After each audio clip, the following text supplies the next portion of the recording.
bullcrap. Yes. But we'll see what both these players can do right now. Start Wafe. A little bit of defensive front. Gets away with the first fan, so that's a really good way to start here against Lamayo. Yeah, and you see Wafe's just really starting to poke with a lot of these light buttons, especially the K buttons, and finally starting to put in a little bit more pressure when he's in the corner, throwing out some of those S's, HS's. Got another clean counter hit, so many in a row, and that all came down. Wafe steals one turn, lands one butterfly into pressure, and that is enough to secure the perfect for the first round. Yeah, unfortunately, Lamayo just did not have the right button placements. Every single time he wanted to press. Shouts to Jamal. Jamal, I love you, buddy. I know, Rita. Jamal, you're the greatest. I appreciate you. Able to connect with the Fujin here, continues the pressure to the corner, tries to steal it. So many turn steals with the butterflies here. Wafe continuing to apply a great amount of pressure, and the throw back into the corner. Lamayo just not having too many options. Well, finally he starts to fight back, but there's a burst from Wafe to push Lamayo back into the corner. Hits him with the overhead on the way down, too. He still has max meter, is able to get the burst out of him. Lamayo trying to use that butterfly in a neutral sense there. Alright, the RC, we're going to get a full conversion, push him all the way to the other corner. Possible wall break. There it is. Yeah, very good. Positive bonus comes through. Wafe still has max meter though. BRC forward is a great option. I was just about to say to round start and use the BRC to great effect to continue the combo. Wafe, if you have a huge advantage like that, and you've been feeling very confident about your offensive reads, which Wafe clearly has, BRC forward at the round start is just the answer. Absolutely. No, Wafe is Wafe's use of BRC and PRC, just those different RCs that aren't, you know, your traditional regular red RC, are incredibly clean. He uses them for such interesting conversions and definitely is willing to cash out to win the round. So here we go. We're going to jump into our second game right away. Let's see what Lamayo can do to bring this back.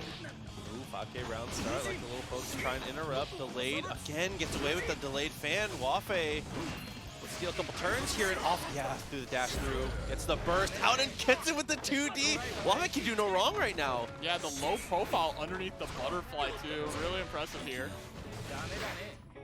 The anti-air was just a hair too late, but gets the throw back to the corner. Yeah, deep run in for that throw too. Yeah, and there we go, a conversion with the PRC to get the wall break and take the round here. Wafe popping off. Let's see how he deals with it. He's just been very patiently blocking for the most part. Throws the jump in, knows no free rides, man. And look at this, the way in this matchup, Wafe has been not afraid at all to just throw out butterfly on basically every single knockdown. Lamayo has not given him a reason not to. Yeah, that and in neutral as well. He's doing a lot of things like close slash, far slash butterfly, which is not a true block string, easy to jump out of, easy to contest out of. BRC there to get the burst out, runs up 2D, answers the butterfly for the second time. And gets the air dash combo, almost to get the wall break, but overhead drops. But there we go. Wafe is so clean with his air throws too. That is a very impressive part of his playstyle, is he can get those extremely low air throws like you see from a lot of players.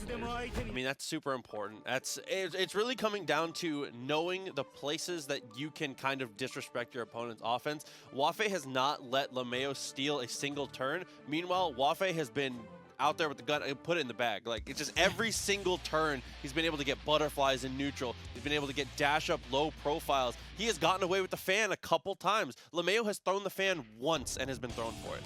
Yeah, absolutely. Lamayo just looking a little lost in the mirror match here. Wafe just in full control. He was doing pretty well though in that second round of the first game, but he's starting to slip away here. The longer you let Wafe play, the more he downloads you. We've seen that time and time again. That's definitely just a high-level player thing. Burst out. Jumps up for the butterfly. Good call. And looking at that 5P to 2P, or 5K, excuse me. For one more touch here, I like the jump back. Lamayo delays with the low, but Wafe has the 2P on deck for the punish. Set point. Yeah, we might get a clean 3-0 here, unless Lamayo gets more counter hits like that. Close slash goes for the overhead without the meter. I love that. Gotta be brave here. Take some risks. The fan. Oh, wow. Jump in. I love the preemptive anti-air attempt, but there's another huge counter hit. Yeah, and this is gonna lead into a wall break combo with super. Yep, make sure to jump, cancel into it here. And look at that damage. Clean 60% of your life gone. But Lamayo does have 50% meter on deck. Now 100 tension. Great throw break there from Wafe. Yeah, Wafe had pushed that throw already with intentions of just throwing the overhead, it looked like. Oh, and there's another counter hit the PRC to get the first. Oh, that should be enough, especially with the RC. Wafe about 100 for 100 in the Anji Mira match these days. Absolutely. He's proven that he is the dominant Anji, one of arguably the best Anji players we've seen in the United States in terms of just placements and skill. So is coming. This can be a very awkward matchup for Axel. I feel like Axel a lot of the time has the advantage, but the second he gets in the blender. No, yeah, absolutely. That's basically the game plan. Axel has very good tools at keeping Eddie and Zato out, and especially killing little Eddie. But he needs to be at the distance for those tools to work. Otherwise, Zato is just going to run his game plan like this all over Axel. Able to use Amorphous to break the wall there. That's forward with the 2S. Honestly, the standout performance in this is that Osmosis used all of his Eddie and was able to maintain 4 seconds of rushdown to get his Eddie back, just with Zato pressure. Yep. Zato, no Eddie is not a good character. That round start 6P though to call out the 5P from Death Heaven. Yeah, Osmosis kind of on one right now for sure. Look at the burst out just on pressure. PRC for the super dash, but there's a 2S. Yeah, that great conversion there, going for the left-right mix-up, straight to the bomber. All right, Death Heaven shows that he has those conversions down. Cherry bomb. Don't go for too much else. Yeah, the command throw from max distance. This should easily be a kill. Marvelo into the world. We're going to break the wall here. Yep, just enough. That extra wall break damage is just enough to close that. So Death Heaven showing he's not going to let Osmosis win this for free. He knows how to play the matchup. Sometimes you just get those Zato rounds, you know? 99 seconds getting blown out straight away. Goes for the jump in. Love the little delay. And again, this is another, I was going to say, that was almost another instance of Osmosis. 4 to 6 seconds of just raw Zato pressure. Yeah, but this time Death Heaven realized that Zato was out and immediately pressed, or sorry, that little Eddie was gone and immediately pressed to get out of that pressure. Dash in, great punish there on the Renson. You have to be careful when he has meter. Thrown into the corner. Just goes for the run-up close slash. Renson that close, straight to the helicopter. Dude, I love the way Death Heaven is.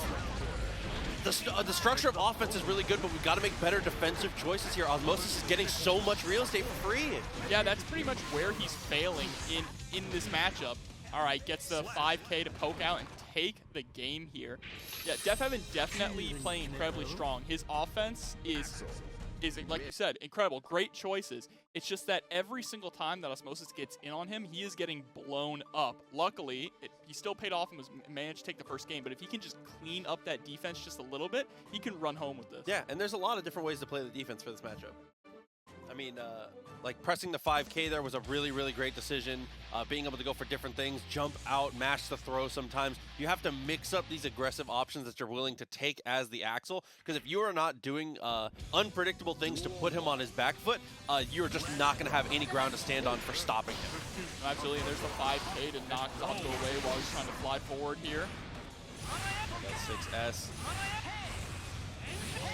Good amount of pressure here. Dude, the Renson damage starting to add up here, using a lot of this meter just to have to block it, take no chip. Yeah, and Osmosis just trying to fly in, but gets counter hit. Gonna BRC to get the bomber and convert. Wants to carry him all the way to the corner. What a combo. Dude, Dev, optimal stuff there. The late BRC, the slowdown is the only reason he can make it for the second bomber.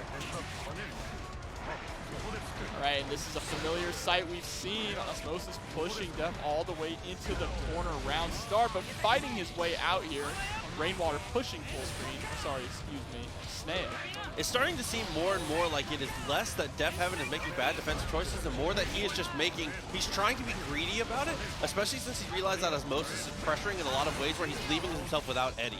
So I'm starting to appreciate the game plan from Death Heaven a little more here. A lot more thought into this than I thought, yeah. Dude. Look at the burst, mate. Fading that burst to close out game 2 here, up 2-0 over Osmosis. And Osmosis is a very solid Zato player. Yeah, has historically done pretty well in TNSs here. For Death Heaven, dude, he's just picking all the right spots now. I mean, The picture was a little blurry at first, but I'm starting to see the vision here from him.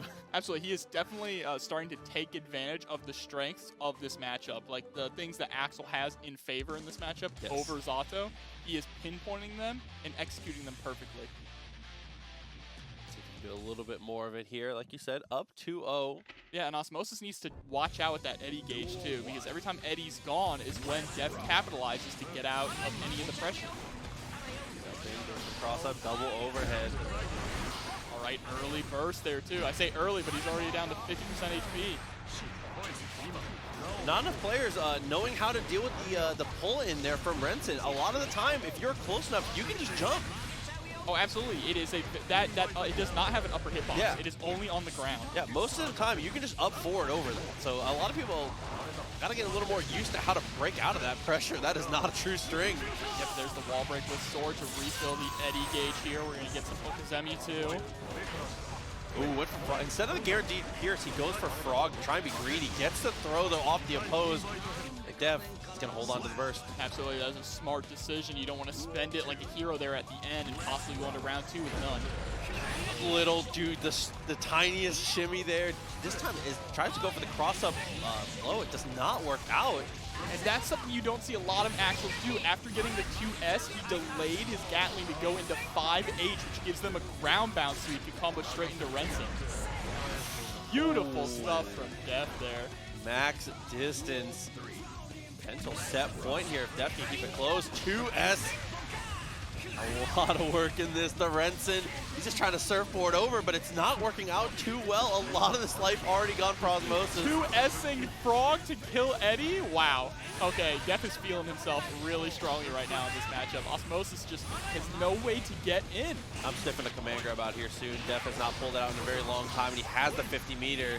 Be careful about how he chooses to go for it.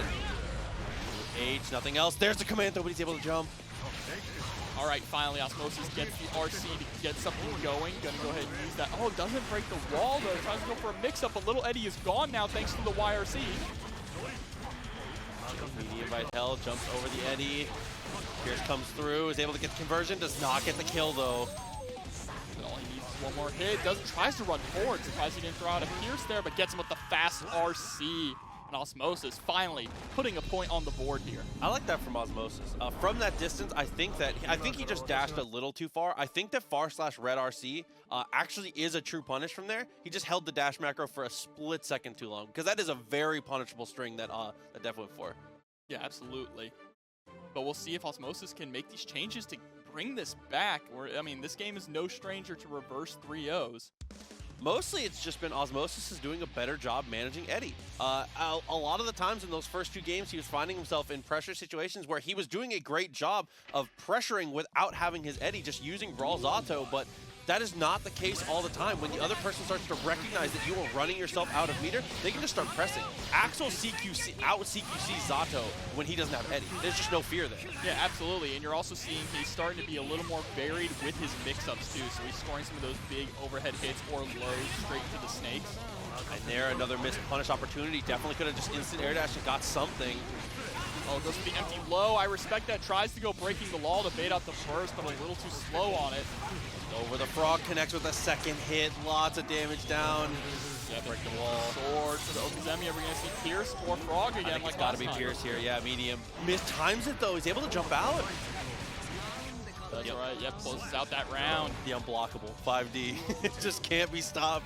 Now, this is a really important round for Def here. He does not want to let Osmosis get too up on him when he's already at the lead. That's a very big change in momentum that could not be good for Def. Jump over. Frog actually anti-airs. Looked like it was going to go the wrong way, but it does not. That follow-up meter available. If he finds the hit, the RC, and the potential time stop could come through. There's PRC to get the bomb, or 2H. No, goes for the Renson to get the OTG into the delayed bomb. Osmosis holds on to the burst. And gets hit in the head with a snail. Final round potentially here. Osmosis, it's time to step up here. Gotta show what you're made of. The blocking Renson's continuing to just dash block here, but the dash blocking is adding up on the wrist gauge, and he's taking so much chip. Gotta find a better route around this. Yeah, and he's getting hit by those sweet spots too on Axel's normals to shield extra damage along with the risk. There's the command throw with the time stop. He might be able to do it here.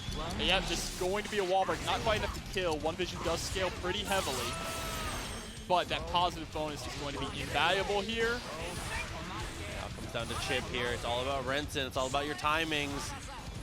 There it is, the 2H. Very good from Def. Is able to take it 3-1. Osmosis had some great adjustments in the end, but just gave up too much. Yeah, up against Soul here. Nexus running the Soul. Yeah, this is definitely a matchup that I think that Anji definitely has some struggles in. Soul does a lot of the same. Soul has a very similar game plan to Anji, and he just does it a little better. So Anji has some unique tools to be able to work with. Just like that, it was a clean little PRC attempt. Yeah, absolutely. Spends all his meter too to try and open up Nexus here. Not working out, but gets him with the butterfly. Early on, bro, Nathan's got some cute little mix-ups. He's got a lot of experimental stuff here. That used 100 meter for 2 PRCs for the mix-up. Yeah, not able to convert off that counter hit Fujin, but that's all right. Still a big meaty chunk of damage here. Swings through, can get the punish. Nice 5K, like the attempt. Yeah, Nathan's doing really well in these scrambly situations, getting these conversions off too. And there's the wall break, and that, no, not quite enough to kill. Just a pixel left, gotta find something now. Like the block on the 6H, continues the aggression afterwards. 2K2D uncontested. Patience there using the JD to try and stagger his fall. ERC upwards into a bat. Did you see how fast that dash was afterwards? Okay, all right. Nathan's showing me some technology that I do not think that I've seen before, because that was definitely an accelerated air dash. Absolutely. Also, one of them's gonna have to change. They got the same color going on too. Look at the gold burst. Second time Nathan's has found the gold burst. Yeah, and gold burst is incredibly powerful in this game. Meter is so strong unlocking all these options. He's gonna go ahead and spend half of it to try and get the mix, but that counter hit jump is gonna deal massive damage here for Nexus. Okay, continues the extension here. One hit of Bandit Bringer. Quarter of the life left, needs to find one more touch. Has an RC on deck. Oh, good block there on the gunflame though. The PRC to try and get the counter hit. Excuse me? Fujin up against Vortex and it beat it? That's kind of crazy, actually. Straight into the super, should be in time, is going to break the wall. Positive bonus. Max meter for Nexus here, though. Expect maybe another Vortex, to be honest. Goes through the butterfly, just throws it straight out. Nexus immediately trying to leave. Okay, no RC. He should be able to kill off of any touch here with this RC. Oh, I like that. The neutral jump delay to see if Nathan's would try to press any buttons. Bursted. Tried to go for the burst to break out. Really looking to lock this one down. Just gonna need to find anything. He's going for that anti-air, maybe a little too much. But there's the gold burst. Gonna go ahead and throw out that ground Viper and gets the OTG here after the Bandit Revolver, or Bandit Bringer. And now we go into the final round of this first game. Yeah, on the far slash. Big tech there. And I like the preemptive, I like the anti-air attempts with the Vortex here. He knows Nathan's is very jumpy, and if he can score that counter hit, he's going to do massive damage. Half the life going off of that one touch here. Nexus continuing to press forward. Stop from Nathan's, continuing the pressure. Huge trade in Anji's favor. He just takes positioning over the damage and then does it again. He says one more time. He's just throwing it out. He has the meter. Why not, right? There we go. We're going to get the wall break. Is he going to throw out Butterfly again or go for some kind of mix-up? You got to be careful. You have to be careful. You have to know it could come out. And look at the amount of damage, too. One more touch, immediately burst. Vortex came through. He gets one mix-up here. Dashes forward. Nice tech. He has 50 meter. He chooses not to RC. And there's the throw. And for a game that went on for what seems like a really long time, that was only the first game. It was a breakneck pace. Neither of these guys slowed down at all. It was just going in, a slugfest. One of the scariest things to me was at the end there, Nathan's chooses to just go straight in for the throw tech rather than potentially using his RC or anything like that. Even when he was able to land the low option off of the Fujin, chooses not to RC, doesn't want to overextend. And I actually don't think that would have been an overextension. I think that's one of those times where you kind of have to weigh the risk reward. If you go back to pure neutral with Soul as almost any character, you've put yourself at a slight disadvantage. So I feel like you got to take what you can get there. I mean, he managed to close it out, but... No, I agree. You're putting yourself in a little bit more of a scary situation. Sometimes it's just worth it to just spend the meter. Yeah, for sure. If you think that it can close out the round, spend that cash. It's not worth holding on to. Duel 1. Continue to apply good pressure here for Nathan's. We'll jump back. Yeah, 5K, absolutely. Soul has the perfect answer to that. You've got to be careful with the fans. And now 3 for 3 on Gold Burst and beats the burst from Nexus? Not able to punish it though, unfortunately, because it was a gold burst that gives you invincibility on your way down. There's the Bandbreaker that just blocked too. Jabs out of the jump. Oh, on reaction? Spinning through the Fafnir, forcing Nexus to PRC if you wanted to not get punished for that. Confirm from that distance. Able to go for the anti-air after this. Goes up, recognize he wasn't able to get the confirm here. One more touch will do it. Looks for the meaty fan, tries to go for the throw. An opportunity for Nexus. Yep, we're gonna see OTG run up full slash again. That was a dangerous decision to throw out the DP. That was Soul Brain. That was Soul Brain from Nexus, and I like that. I think that's a great choice. Let him know early if you're willing to go for things like that. Oh, the counter hit on the sweep here, and just using that to push him all the way into the corner. 5K dashes up, it's like a 5K afterwards, gets his knockdown. OTG puts him too far away, actually. Kind of gave him room to breathe, but Nathan finally whips a gold burst. Yeah, Nathan is opting to use his burst to get meter instead of using it defensively, really. It's an interesting way to go about it. I think it's the meta, to be honest. Yeah, I don't think we'll we've talk seen about it later. blue burst I think that's the meta. Oh, just barely. If he had delayed just a second, that butterfly would have been able to connect. And the gunflame usage here from Nexus, too. They're just on point. Oh, no. See, that's the kind of situation where you see the JH, and so you think you have to block, and then before your brain can even register it, you're just throwing it. Little tap of the FD there when he's blocking. Spin through, gets the punish, a burst immediately from Nexus, trying to keep that momentum. That was going to be no damage. He just wants corner. Look at him trying to fight his way out. 2 spins there, spinning out of the corner and then back towards the corner to get the punish on the DP here. That's another one of those, can you blame Nexus for DPing? I mean, your Soul, you have 50 meters, there's just no reason not to. Close slash, has to burst out of it. 2S, newly buffed. Boy, does it work out. Yeah, no conversion off there's the PRC back into the JK. I like that, throwing out the JK to preemptively call out that Nexus was also going to Roman cancel, so you don't want to have a slow button out there. 6P answered, goes for the dash up, continuing, no, the throw whiffs. Nexus jumps over, goes back to neutral, but the delayed low, he gets the counter hit and a full confirm. Oh, unfortunately, didn't get the run up into the 5K to close it out, but he's in great positioning here. Nexus getting his way out with the Bandit Revolver with the run up gold burst. Looking for Chipp at this point. 6P doesn't work out. Gets his knockdown. One hit Bandit Bringer. No, that's not the answer. Oh yeah, punishing with the 2P to close out game 2. Nathan's up 2-0 over Nexus. And both of these, it feels like every round has been down to the wire too. It's just that Nathan's has been the one who's able to close out these final situations. Yeah, absolutely. I mean, Nexus, we talk a lot. Another thing that we talk about very, very often is like mileage per hit. Soul's mileage per hit is arguably the highest in the game. I don't think there's really an argument. I say argued. It's either him or there's no argument. I'll just keep it real with you. There's no argument. He has the highest mileage per hit of anyone in the game. He's gotta be cashing out like that though. If you land a far slash and your opponent does not have burst, because this guy's bursting every time you're near him, you just have to cash out. You have to spend everything. We need to see more. I need more damage.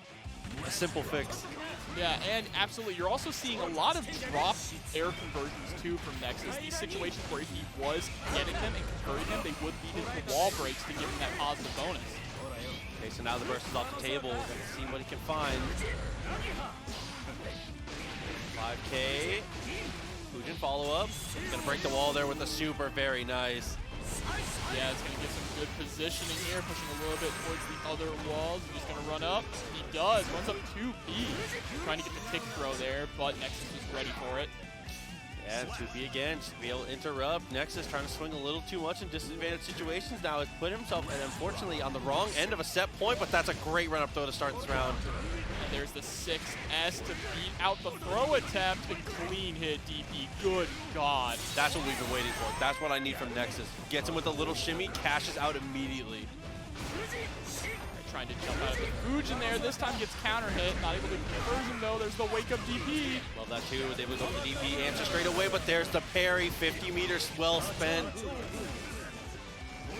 Full screen though. Vortex immediately. Nexus, this is the confidence we need. If you're picking Soul, you're betting on yourself to make these guesses. For sure.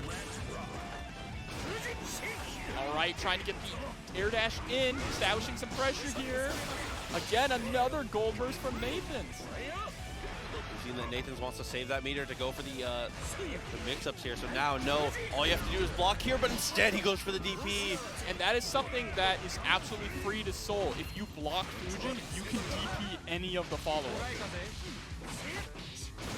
But what a conversion here, getting the wall break, a positive bonus here on Nathan's side. Catch him, what? With the flying knee? Oh, and then chases the backdash with the Vortex. Again, the confidence coming through for Nexus. Grabbing the wall, another positive bonus. Oh, the run-up throw there from Nexus against the RC. Oh no, that absolutely was supposed to be a Bandit Revolver. It's all right though. Closes out the round with a run-up throw. That was it. Everything that I said in between games, everything I stumbled over, Nexus did it. Nexus played with confidence, damage per hit. That is the way you need to play this matchup as Soul. If Nexus can keep that pace, Nathan's might not be able to close this last game out. Yeah, absolutely. We might be seeing a reverse 3-0 situation, but all Nathan's needs to do is play a little bit more patiently. Maybe slow the game down a bit because we have not seen the pace been slowed at all. Both these guys are just going full speed ahead.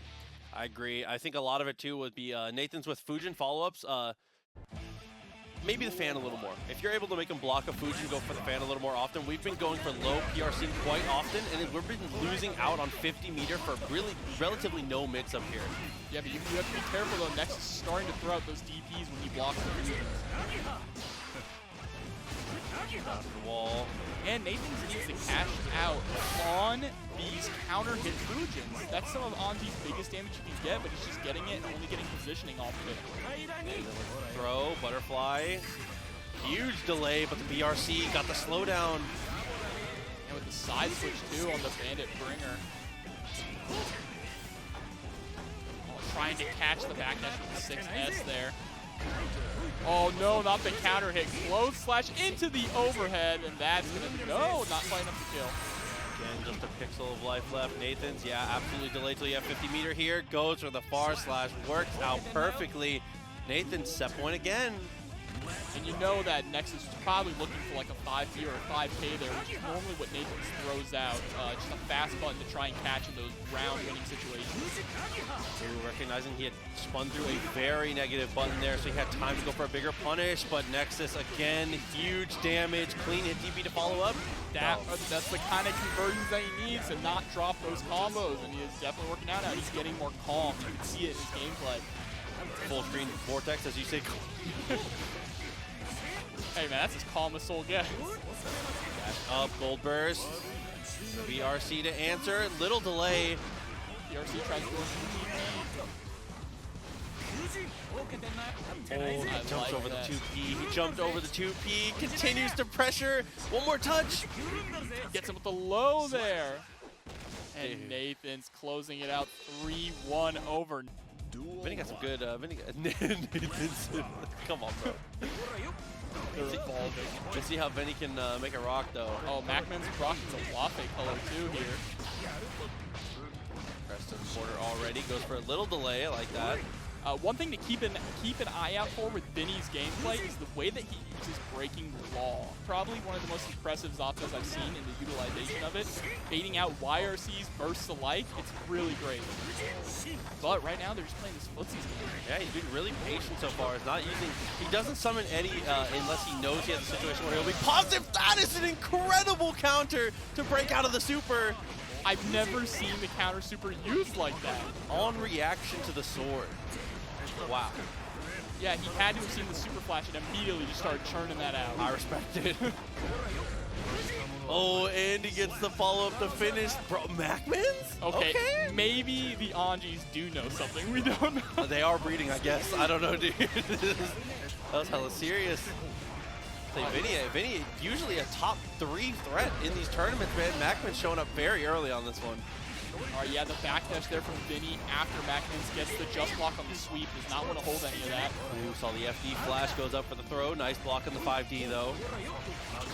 All Zato players being somewhat of a 5D expert themselves. Absolutely, and you saw that MacMens jumped up, blocked Frog, and when he landed, immediately 2P to kill Eddie. No hesitation. He dashed backwards, tried to delay with the butterfly. 6P answers. PRC's forward, doesn't get too much afterwards, and these trades are heavily in MacMens' favor. And there we go. MacMens pretty convincingly taking game 1 here over VinnyG. Yeah, that was a hell of a first game from MacMens. I mean, at every single point, it's not even like Vinny did too much incorrect. It was more just MacMens seemed to have answers dialed up. That's sad. Unlucky. I was working. But all right, looks like VinnyG and MacMens are finally going to get into it here. Hopefully no more control issues on Vinny's side. Yeah, always the worst thing that we... Always the worst thing that, what's it called, happens. You never want to see hardware issues be a factor. All right, here we go. Round start, backdash, trying to throw out that 2S, but not working out. Frog there, being way more aggressive with Eddie this round. Is definitely being a lot more liberal with it. And you're seeing a lot of far slash addressing too here from Vinny, but there we go. Little Eddie is gone, and MacMens is on the prowl now. Dude, and runs down the backdash. Oh, that counter hit, far slash there, gonna get the conversion. Vinny holding onto his burst. Yeah, no reason to spend it there, really good call. Oh, trying to go 2D underneath the far slash, but just a little too far away for it to hit. Okay, like the backdash there on the 5H, okay. Really making some big call-outs here. Anti-airs with the Frog just to keep him locked in the corner. 5D is blocked. MacMens' defense is unbelievable. Yeah, and if you notice too, the moment that Little Eddie was gone, when Vinny tried to steal his turn back, MacMens immediately with the 2P. Just, no, get off me. He's the rest of his Eddie gauge, but the first chance he gets finds the command throw. 2D there immediately afterwards. There's the Frog. Bursts out his MacMens. He says, I can win this. Yeah, he's feeling like a shonen hero right now, but that might have been a mistake. Yeah, it was round 1 of the fight. You know how they always lose first. Yeah, absolutely. Unlucky. Everyone gets 1. Oh, wow, the JH straight. Wow, what a conversion there, swapping sides. Yeah, really nice fix. The overhead after there, trying to go for the low crush. Like the little attempts here and there, but clap summons, dude. VinnyG breaks the wall, looking so much better here. Positive bonus. He's going to be able to guarantee a meaty Pierce. Yeah, and cancels that immediately into Pierce to make sure that there's no gap, just in case MacMens block the first hit. RC, can you kill here? Absolutely. He gets the wall break. But there's the burst to kill the Frog. Still too high, though. Yeah, way too high to burst, unfortunate. I mean, it's a situation where you feel like you kind of have to. But yeah, being if you're above normal jump height, unless you know something that we don't, it's almost always a bad burst. Yeah, I mean, it's true, but that's also like one of those checkmate situations where you either die with burst or you try and see what happens. Maybe for sure. Vinny wouldn't have expected it and then would have dropped the conversion, you know? Completely You fair. never know. And that was dude, a hell of a lot of momentum from MacMens in a lot of those situations. He ran down a backdash at one point with throw. Like, he is, he's definitely feeling very confident in his offense. And the defense has been working well. Honestly, the hardest part for MacMens has been getting hits out of defense. Like, his blocking is doing great, but his defensive choices when he's trying to take back the turn have been getting answered by Vinny. Yeah, absolutely, but he's starting off pretty well with the offense here, pushing Vinny all the way into the corner, trying to lock him down with the butterfly, and he does. Not able to get the conversion, though, with air combo. Yeah, surprised I didn't see a burst there from Vinny. He was willing to take the damage there, willing to go through the wall. Play footsies, bro. You can't play footsies with... I'm learning very quickly that you can't play footsies with MacMens. Yeah, absolutely. His conversion with meter, too. Yeah, that meaty fan. The OTG straight into fan is such a strong, meaty tool for Anji up to round now. And just standing there around start, the patience.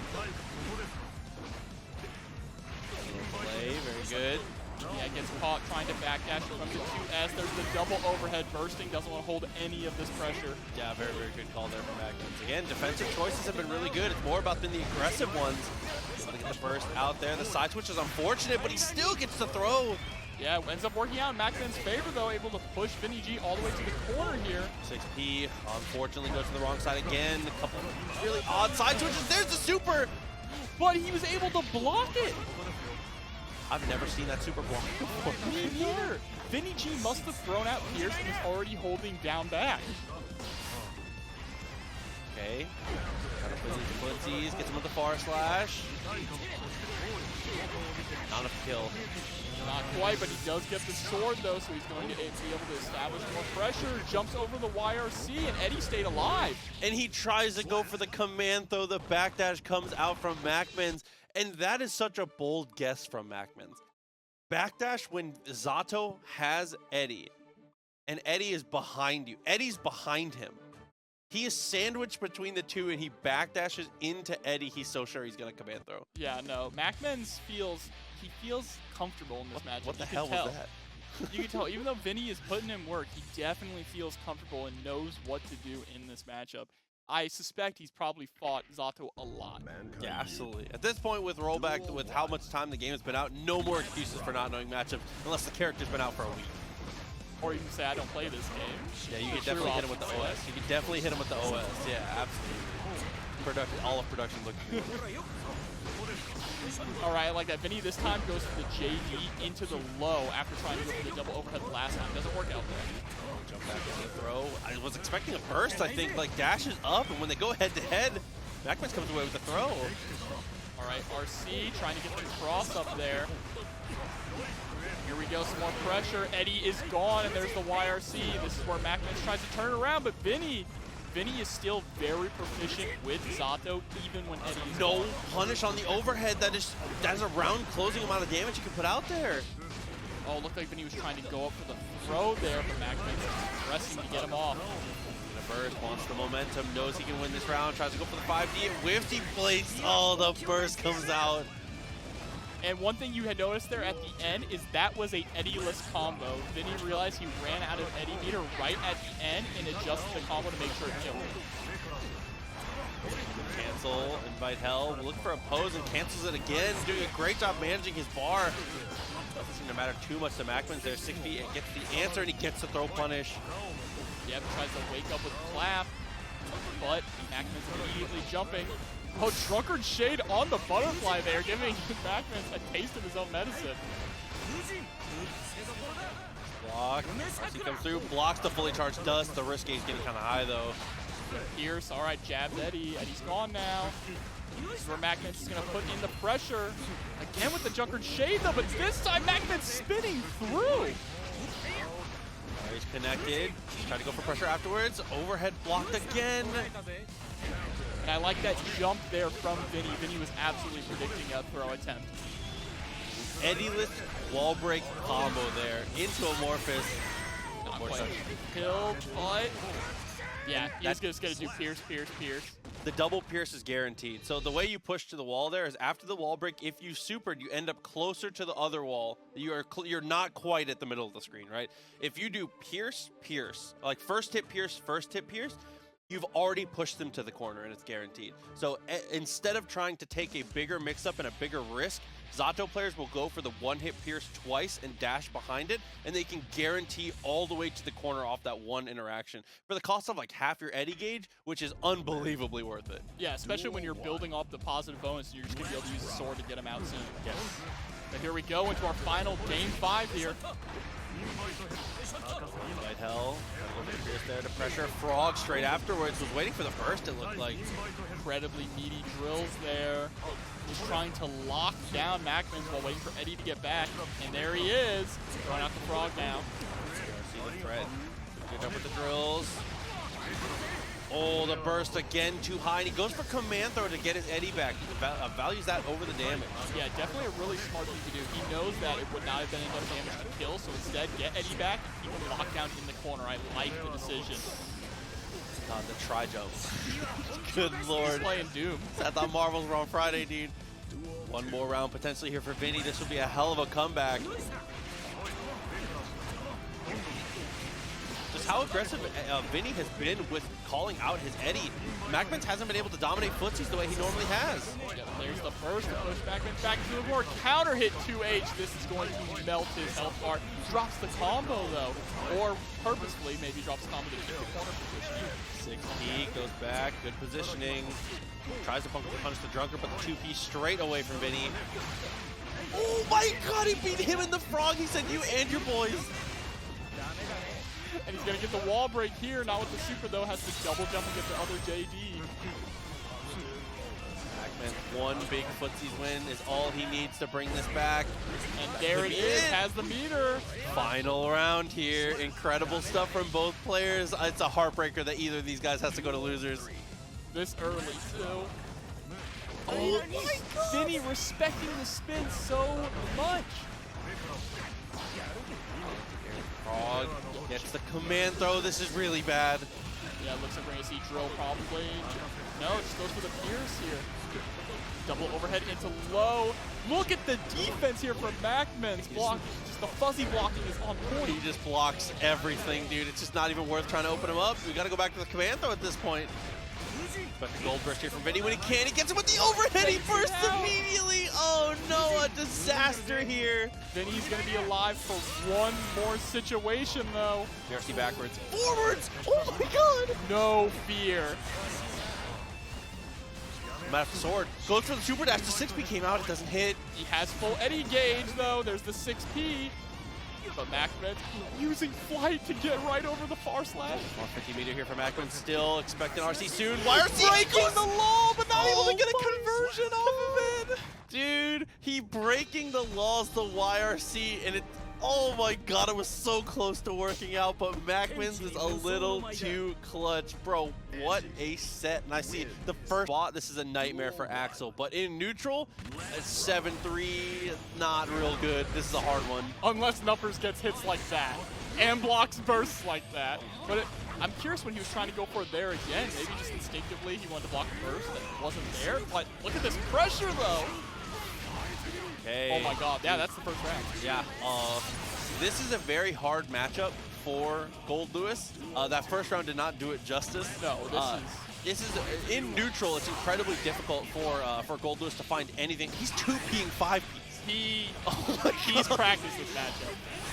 No, so the thing about this matchup is Axel is a character with incredibly weak defense, and Goldlewis has incredibly powerful offense. Of course, unless you know how to get out of it with the FDs and backdashes. When Goldlewis gets in, Axel gets like one guess, and then he's dead. Yeah, I mean, that's the common terminology we use to describe it is feast or famine, bro. He is either eating or he is just not playing the game.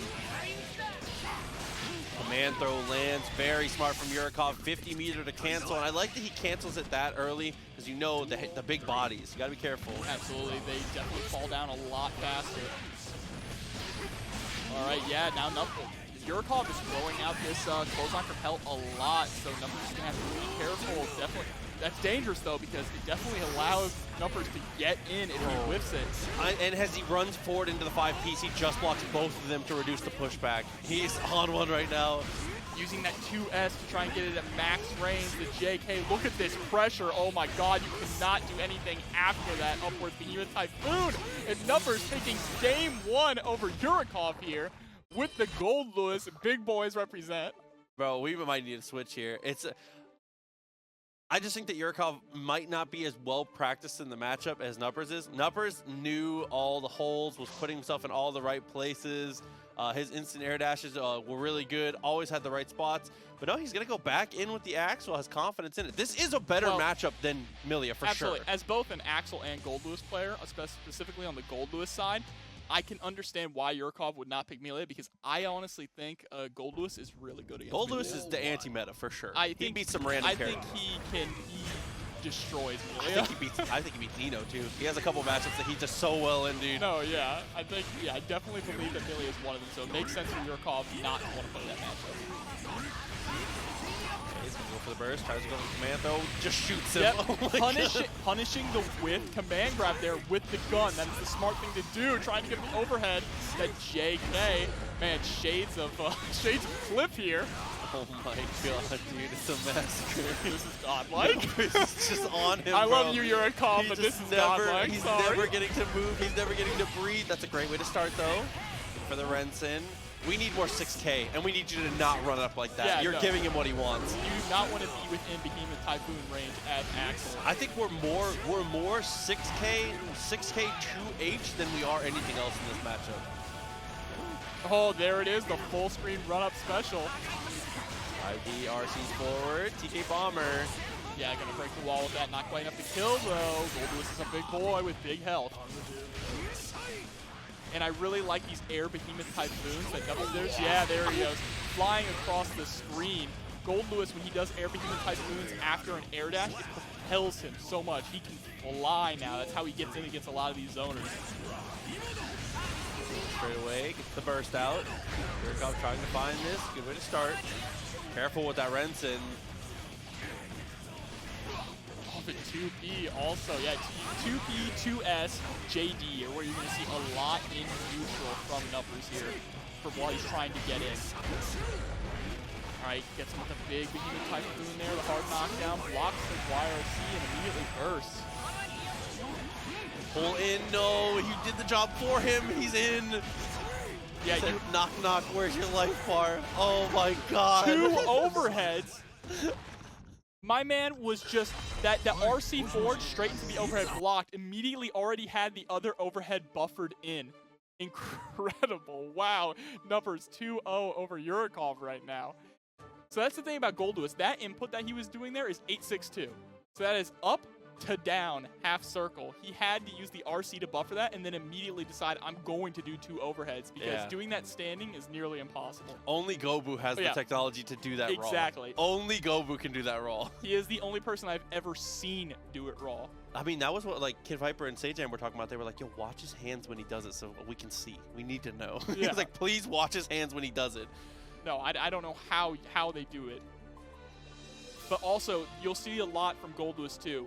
When he's doing a meaty Behemoth Typhoon on Yurikov's pressure, he's doing the Behemoth Typhoon that goes upwards. That is the 268 one. That is his most plus Behemoth Typhoon.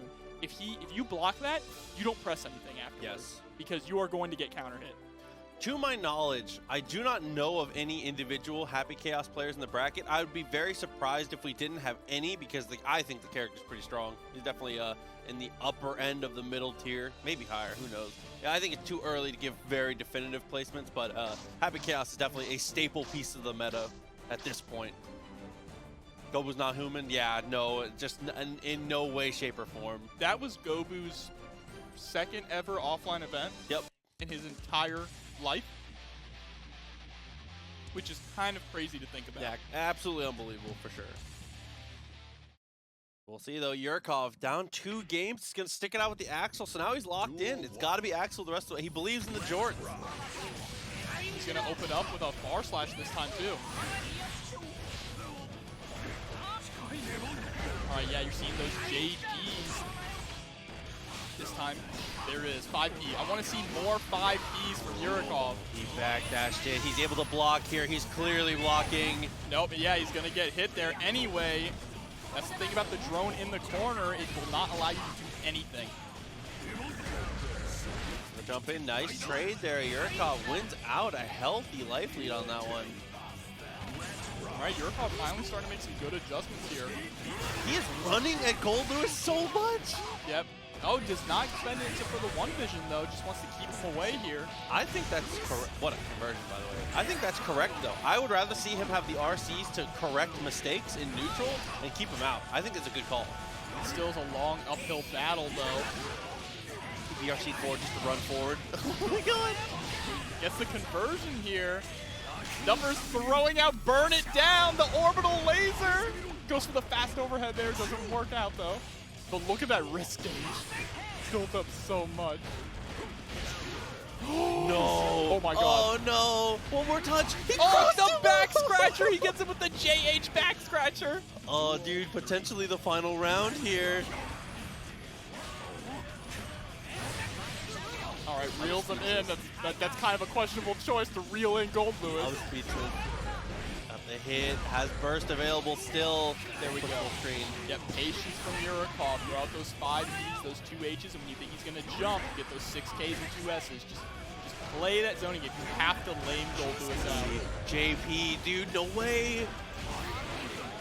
RC, he bursts it again. Oh, He's done it every time. Oh my god, pack it up. No, he drops the combo. Okay, yeah, pack it up. There's the super. That's it. Nupperz takes it. 3-0 over Yurikov.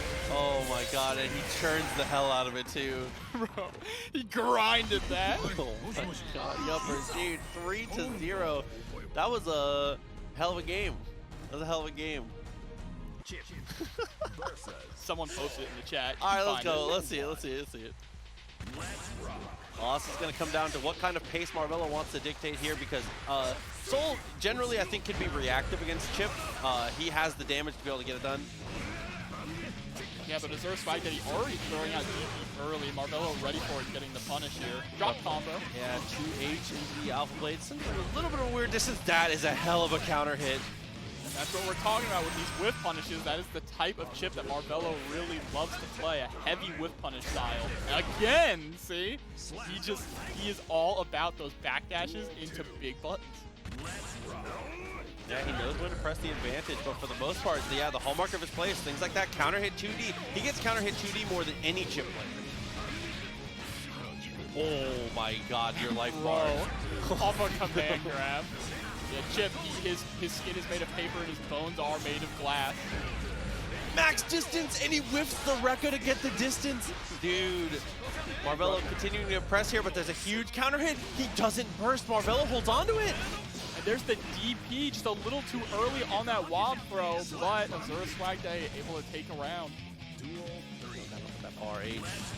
Nice stuff. Try to go for 2S round start. Ensnared after Marvelo. Got his knockdown into the clone. And that gold burst, even more dangerous now. Oh, the PRC to get the punish, forcing Marvelo to burst there. He definitely would have gone all the way to the corner and eaten some meaty damage. Oh, great trade there for AsuraSwagDaddy. Not breaking the wall, though, but that's all right. Corner positioning is just as important. The 6P! Double fake gun flame into 6P! Oh my god. You what? Unstuck from the wall, though. Try to go for the overhead. PRC just block into 5K. The just block keeping him close enough so that the 5K gets both hits in. Wow. That's a golf clap. That is a hell of a golf clap for sure. Fair. But that was a very clean first game there from AsuraSwagDaddy. Getting, it really hinged on the fact he was able to get those incredibly strong conversions. Marvelo needs to be more careful about trading with Soul. I mean, this is like Guilty Gear 101, but like, please don't trade with Soul ever. It's not. It's not your place. You do not want to be boxing with Soul. No, absolutely not. Bro, again with the 2 fake gun flames. And that wake up clean hit DP. The backdash though straight into a counter hit close slash. Marvelo says, I have a DP of my own. Get back in the corner. Push back to the mid screen. Fafnir trades. Counter comes through. Nice throw from Marvelo reacting to the BRC. Again, another clean backdash there from AsuraSwagDaddy. No way he kills him here, right? No, absolutely not. He does not have the meter. Tries to go for the mix-up though, but the defense and the run-up far slash, excuse me, after blocking the Alpha Blade. Slash 2H, one hit Rekka, nice. Again, no Chipp gets more counter hit 2Ds than Marvelo. All right, Yep, gonna break the wall here with the Alpha Blade, getting that positive bonus. Already has 50 meter on deck. 6H, such a good button in this matchup here, something you don't see nearly often enough. Yeah, just like that, dude, it's your moneymaker. Yeah, running right into it. No RC after the wild throw though here. Wants to hold on to the meter. Maybe Vortex soon. Love to see a Vortex here just to go for the RC, just to close the gap, get things back on your terms. Oh, looks like he might have been trying to go for maybe a DP there, but got counter hit with a missed input. Okay though, plenty of meter. Super would be okay. Gonna hold on to it instead. Spends the RC. Oh, tried to go for the charge, does there. He's trying to fish him out of the sky, but there we go. Marvelo takes that round with the 5E punish. All right, Marvelo immediately with the IADJH. Dude, JD as the starter? Not like this. Yep, in Dust we trust. Oh, in the link!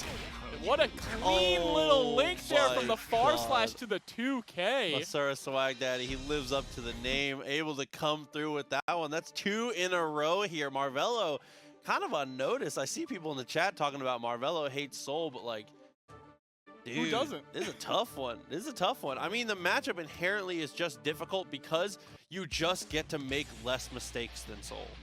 You get less chances. Yeah, I mean, that's one of the difficult things about playing Chipp in general is you really have to be cracked out to play Chipp. Oh, for sure. You gotta live fast and die hard.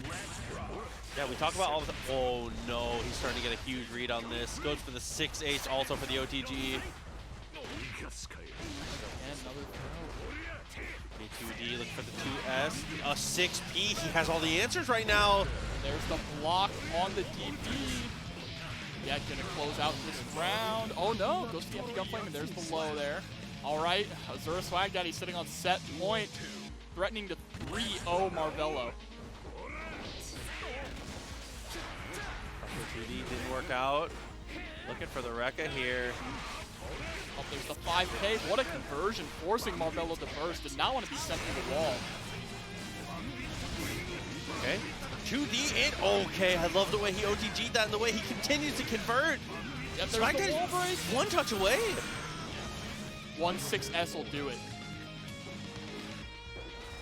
Just gotta be careful here. Oh, I tried to go for the 6P. Trade. Okay, dashes up, little whiff punish, doesn't get too much else. Wow, this time still running up to try and get the close slash punish, but Marvelo blocking. No, the whip DP. Oh, yeah, the DP just does not work out there. And Marvelo, 3-0 down over, dude, AsuraSwagDaddy. The other. So we're going to have to see how he does here. Into the Anji. 6P round start. Great way to start that for MacMens. Already got the pressure. Already pressed to the corner. Yeah, an incredibly smart round start, too, because if Ino tries to do any form momentum that is not stroke, she's going to be round. 6P is a good option for that. But that early gold burst, too, so Ino with meter is a really scary thing to see. We're going to probably see a wall break coming up real soon. Just balling him. All this meter saved up too. This is the hardest part, is that Zignoe can get so much done without even needing to use the meter. So now he has all these resources to play defensively, to make choices, to take some risks here. Plus like a billion on that super. Yeah, forcing MacMens to YRC to get, off of her, but she can only stay off for too long. Here's a clean conversion. Wow! Using the JS afterwards instead of going for the normal wall break combo to spike him down and get the meaty overhead off of the OTG roll. That was a really interesting choice there for Zignoe. Trying to look for the whip punishes there on the stroke. It did not work out. The butterfly instead. He's going butterfly and neutral on purpose to try and bait stroke, and Zignoe is already doing timings that are like impossible for him to stop. These two are adapting to each other very quickly. Yeah, and you saw Zignoe waiting there for a second for the 6P to come out, just kind of shimmying back and forth. You have to be really careful too. I mean, Ino has one of the best 6Ps. It's definitely in the conversation for the best 6P in the game. Oh, absolutely. Up there with Kai. All right, now just trying to play this footsies game, fishing for some counter hits. Catches the overhead, trying to delay a little bit here. MacMens still has the burst. When are we going to use it though? All right, forcing the burst. I mean, he had to at that point. This is his one chance to come back. He has 50 meter in a dream, spends it, is about to build up some more very soon. No, drops the combo and loses corner control, and Zignoe has punished every fan in the same manner. Jump back, Psycho Crusher down has been every time. That is a really impressive punish too. Yeah. Really nice punish from Ino. Dude, that was a hell of a way to convert that. Jesus. Yeah, absolutely. I mean, if MacMens didn't drop that other JD in the corner to get the wall break, that might have gone very differently for our first game. Yeah, MacMens walled behind and definitely getting rushed down at this point. It shows that he has a lot of good knowledge for this. Like we said, is already throwing butterfly and trying to bait strokes. That's definitely a respect thing over Zignoe. He knows that Zignoe is smart enough and has the reaction time to be able to get those quick answers. All right, speaking to nothing there. Again, trying to throw out the fan, but getting hit by the Psycho Crusher dive kick. Jump over, went for the stroke instead. Stroke again. Dashes backwards. Nice punch with the footsies. All right, spinning through. Nope, there immediately into 6P. I like to hop forward to get into the buttons range here. Damage coming through. Not going to be able to use Mira to break the wall. Oh, actually just low enough. And sometimes that move puts them a little too high. So I was a little worried about it, but MacMens did the math. Yeah, going to get the Oki here too. Run up into... Why not? What could go wrong? What's she going to do? Super? Just run he up has into burst. 6H. I think that's a great call. I think that's a great call from MacMens. And he gets another counter hit. Zignoe kind of getting beaten footsies here.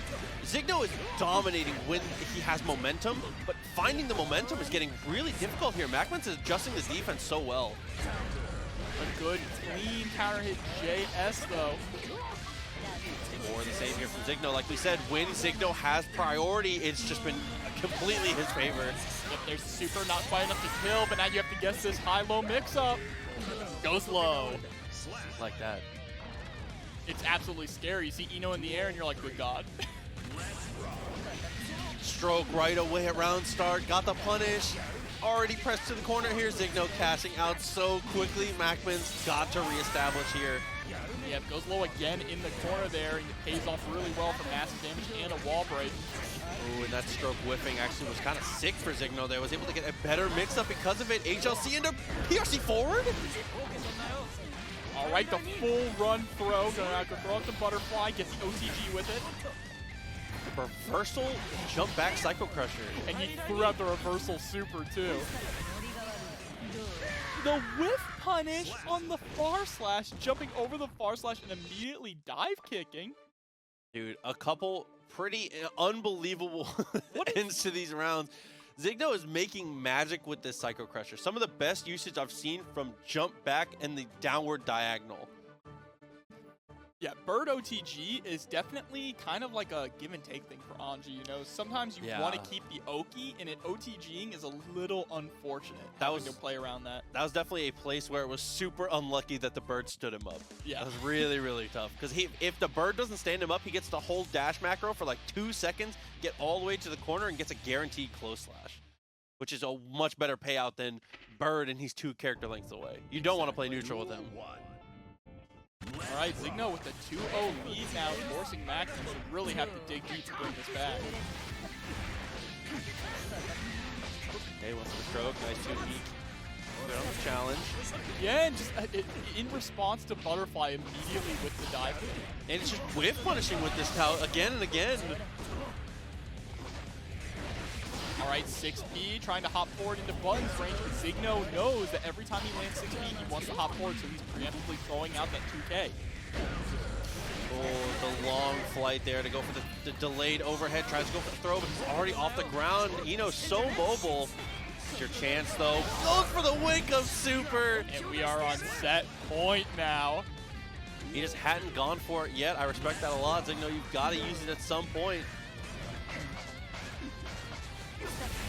Again, this dive kick has just been on point here. I want to see MacMens maybe try to slow things down a little bit, play a little bit more patiently because he's just getting caught by these dive kicks. That's part of the problem, though, is MacMens is not setting the pace, so it's hard for him to enforce a slower pace here. Zignoe has not let off the gas. And again, here's the wall break. One more mix is going to do it. We saw low last time. Goes low again with the stroke. Oh, that almost all comboed. And dashes up with the super. He spins it though. Okay, MacMens. You what? You what, MacMens? A chance at life here. He's got to find something. Zignoe still has burst. 5D is blocked. Oh no, that he could not have wanted Butterfly. There had to have been an executioner. I'm not sure what he was looking for, but it definitely wasn't Butterfly. Yeah, Butterfly had not worked out in neutral at all. Every single time that MacMens, it is the great equalizer, right? Hits both sides. Takes no execution to do. 2S round start. Try to bait the burst, and immediately the EV comes out. Well, see that early burst bait not getting anything is going to now tell MFCR that AsuraSwagDaddy is willing to try and bait out these bursts, so it's smart to be patient. Double axe kick straight into back turn H wall break? What? Look at his life bar, dude. How dare you play neutral against me on my screen? All right. Deep. Oh my. Bro, SwagDaddy K2D. Okay, very nice stuff there. Good answer from MFCR. That would have been a hell of a momentum piece there from AsuraSwagDaddy if you could close that out.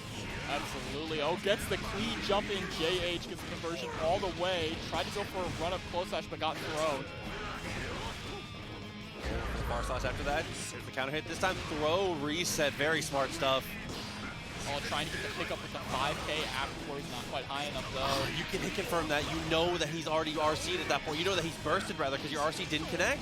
Unfortunate drop combo there from AsuraSwagDaddy, but he's able to turn around there. The 6X closes out that round. Yeah, waking up with the 5K, a great option against any character. Leo is no exception. He gets the burst out of him this time. He made him believe after that 2S. Oh, the delay on it too. Waited for him to finish his backdash and then threw him afterwards. The answer, trying to go for the 6-speed, trying to go for the anti-air. Looked for the DP. Yeah, I said, no, you're not going to punish me for that. I'm unsafe. There's no such thing as unsafe when I have flash kick. Oh, what a reset. Oh, reset of his own, throwing the back here. Straight into super. This should be enough to kill, and it is. MFCR taking game 1.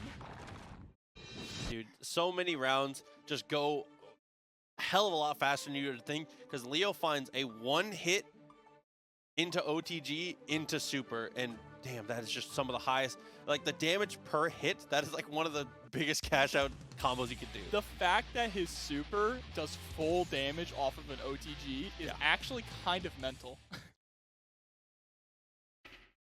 I mean, you guys just saw a Leo player. Razzo won Arc Revo East. Leo's an incredibly strong character in the right hand, and MFCR is showing it off. Love that with the 6S rather. Gets the throw. DP, of course. Why not? I like the call a lot. All right, there's the wild throw into the corner. Big old counter hit. MFCR going to hold on to it first. No reason to spend it. Tough situation here. AsuraSwagDaddy on these knockdowns. Maybe look for a little more throw. He's been giving you the opportunity to throw these DPs because he's been leaning for the DP so often. And then 2S, clean counter hit, but no conversion on it, though. Again, 6H. I like this change here from AsuraSwagDaddy, trying to throw the 6Hs at max range to catch MFCR pressing. Yeah, a lot of damage to come down. You can find one more touch. 6H again, dude. He's winning out the footsies here. Has an RC and a super. And he's going to do a little stylish combo too, a little SwagDaddy combo. Dude, close slash 2H super to close it. The Tyrant Rave comes through 1-1. And that second game was just all AsuraSwagDaddy. Damn, bro. I mean, like, normally we do, like, oh, look at all these minor... He started pushing 6H, bro, and it started hitting. Like, he stood at max range of 6H and just started putting it out. Yeah, why not? I mean, Leo is a character that one of his greatest strengths is how much he moves, how fast he is, how he's always doing little micro dashes to close the gap, to space himself well. 6H is a great equalizer when it comes to trying to space yourself. Just throwing out the not getting punished for it. Very lucky. The wake-up throw there, too. The absolute confidence. All right, there's the axe kick. That thing is so plus on block, allowing him to get the full run-through with a 5K, too. Yeah, the run-through was not quite safe there. Was not true. Got him to recognize that 5. He answers. AsuraSwagDaddy, plenty of meter. He's going to go for the burst. He's going to try and be a hero here. And we're not seeing any more 6Hs from AsuraSwagDaddy, maybe preemptively thinking MFCR is not going to be throwing out buttons like that. Second time he's gone for that exact same mix-up. He DP'd last time, and this time he's willing to jump back, gets the 2K. All right. Whoever wins this is going to have a lot of momentum on their side. There's the 2D, though. Okay, wake up. Blocks the DP, so much damage incoming. Yeah, with no burst on deck, too. Goes straight to the clean hit DP combos. This should be death with... No, doesn't spend his meter. 6H. 5D gets the hit. One more touch will do it. He has meter. Be careful. Delayed it just a little too long. I'm so unfortunate there from MFCR. Dropping the combo because he delayed the second hit of the 5H a little too long. AsuraSwagDaddy went for a run-up 5D in a lot of those situations there, so finally set himself up for the 2K. That was a big payoff at the end of that with the conditioning. So good to see AsuraSwagDaddy looking ahead too in these sets. A lot of these mix-ups, he's going for the same thing quite often. I mean, when you're playing against super high-level players that recognize those patterns, you gotta abuse that. Absolutely, for sure. And AsuraSwagDaddy with the 2-1 now over MFCR, that is definitely a more comfortable place to be. MFCR's got to claw his way back up. 2 more games if he wants to take this. And there's the counter hit 2S, finally getting the burst, but trying to hard bait out the burst. Or ends up having to burst himself. Dude, oh, that was a really awkward way to confirm that, though. Can't blame MFCR for the drop there. That's one that you probably haven't seen before. But we might see a burst here from MFCR soon. Their life is about similar, and he's in the corner again. Wow, AsuraSwagDaddy just trying to bait out these bursts so hard and getting punished for it, but AsuraSwagDaddy again, that's 2 for 2 on dropping the punishes. DP. MFCR is going to continue to hold on to the burst here. This round, a lot of damage. Oh my god. He can't counter it. He was already committed. There's the Tyrant Rave. Once you see the flash, he was stuck in back turn slash. If he did back turn 5K, he definitely would have had enough time, but this time the burst comes out from MFCR. 6S, no conversion. DP, great way to go. Alright, going for the overhead, getting the conversion. Trying to go for a little bit of a shimmy there. Terb does not bite. There's the DP into the RC. Alright, yep, definitely. Azura wall breaks to not be put through the wall here. Or sorry, burst to not be put through the wall. Oh my god, try to jump over the wild throw. Very common in that mix-up situation. It's not enough to kill. Has RC though. Yep, one more hit is gonna do it. Tried to DP. Did he just JS his DP? He did. What? He did. He absolutely did. Dashed up, didn't go for the throw though.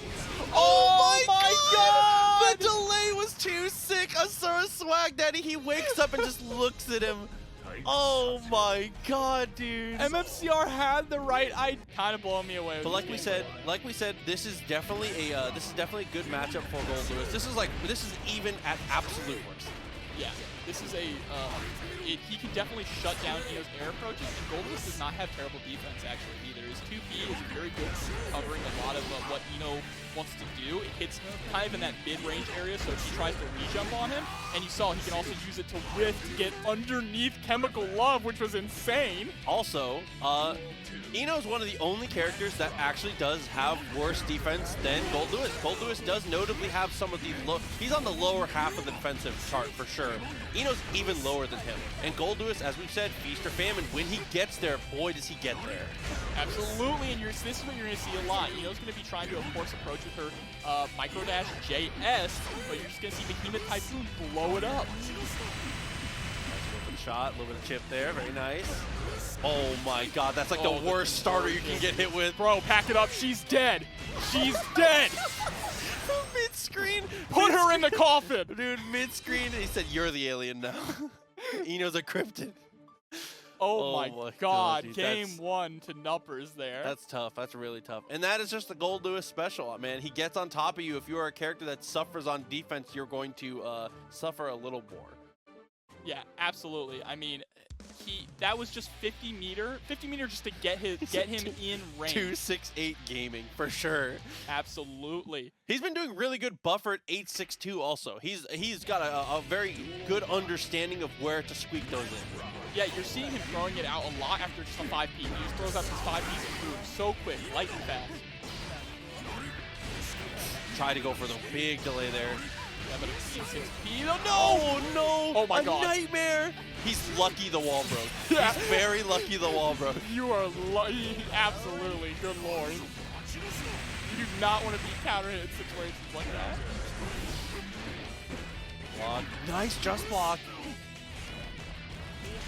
Alright, yeah, trying to use that Chemical Love to drill him out a little bit. 6B traded with stroke. Breaks the wall with the super. Big advantage here. Plenty of meter for Nupperz though.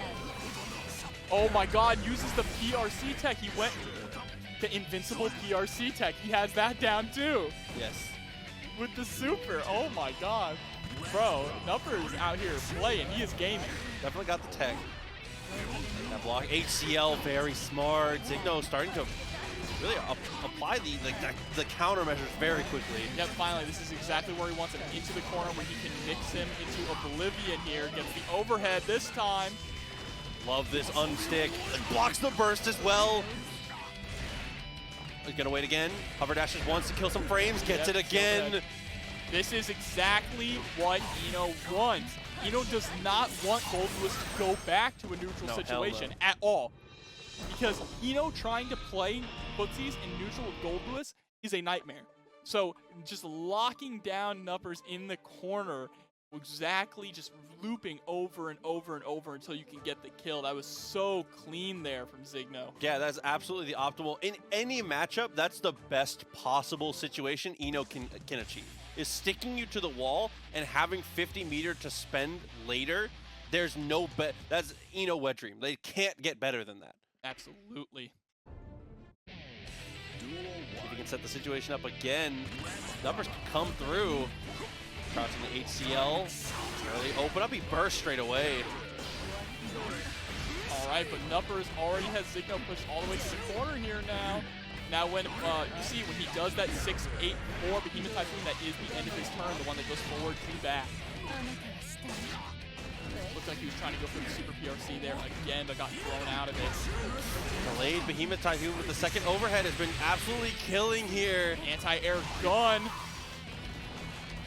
Oh, what in the world? I've never seen that. That big man slipped into that little space in the corner. Oh my god. I don't even think that Nupperz was expecting that, to be honest. Jump over.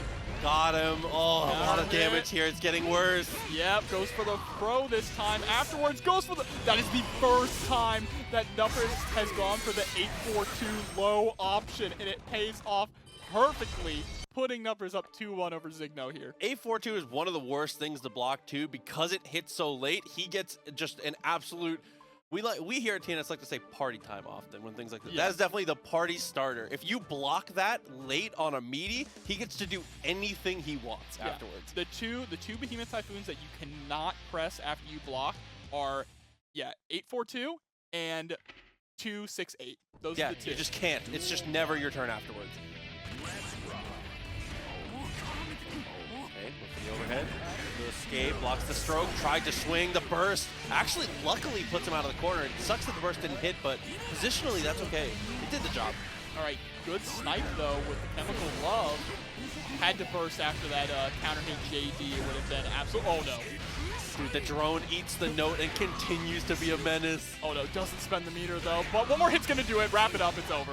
Yeah, that cross up. No, not quite. It's not going to be quite over. Misses with the 2S. Look at that Chipp, though. He chooses not to use any of his meter to block that. He's just going to choose to use all of it for the offense here. One more touch.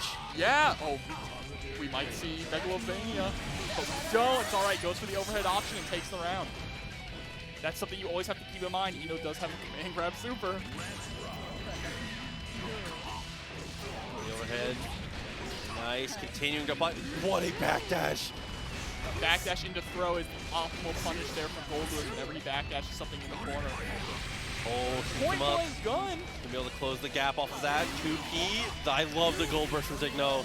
Oh, the 6P from Nupperz just a little too early. He's blocked. He's blocked. He's blocked. He is, absolutely, and he's going to get a nice punish here off of it, too. Security gauge almost to 3. Expect that Skyfish potentially soon. Oh, it gets hit by the low this time. He's going to be sent through the wall. No, we're going to hold on to the corner here. Just backdashing every wake up.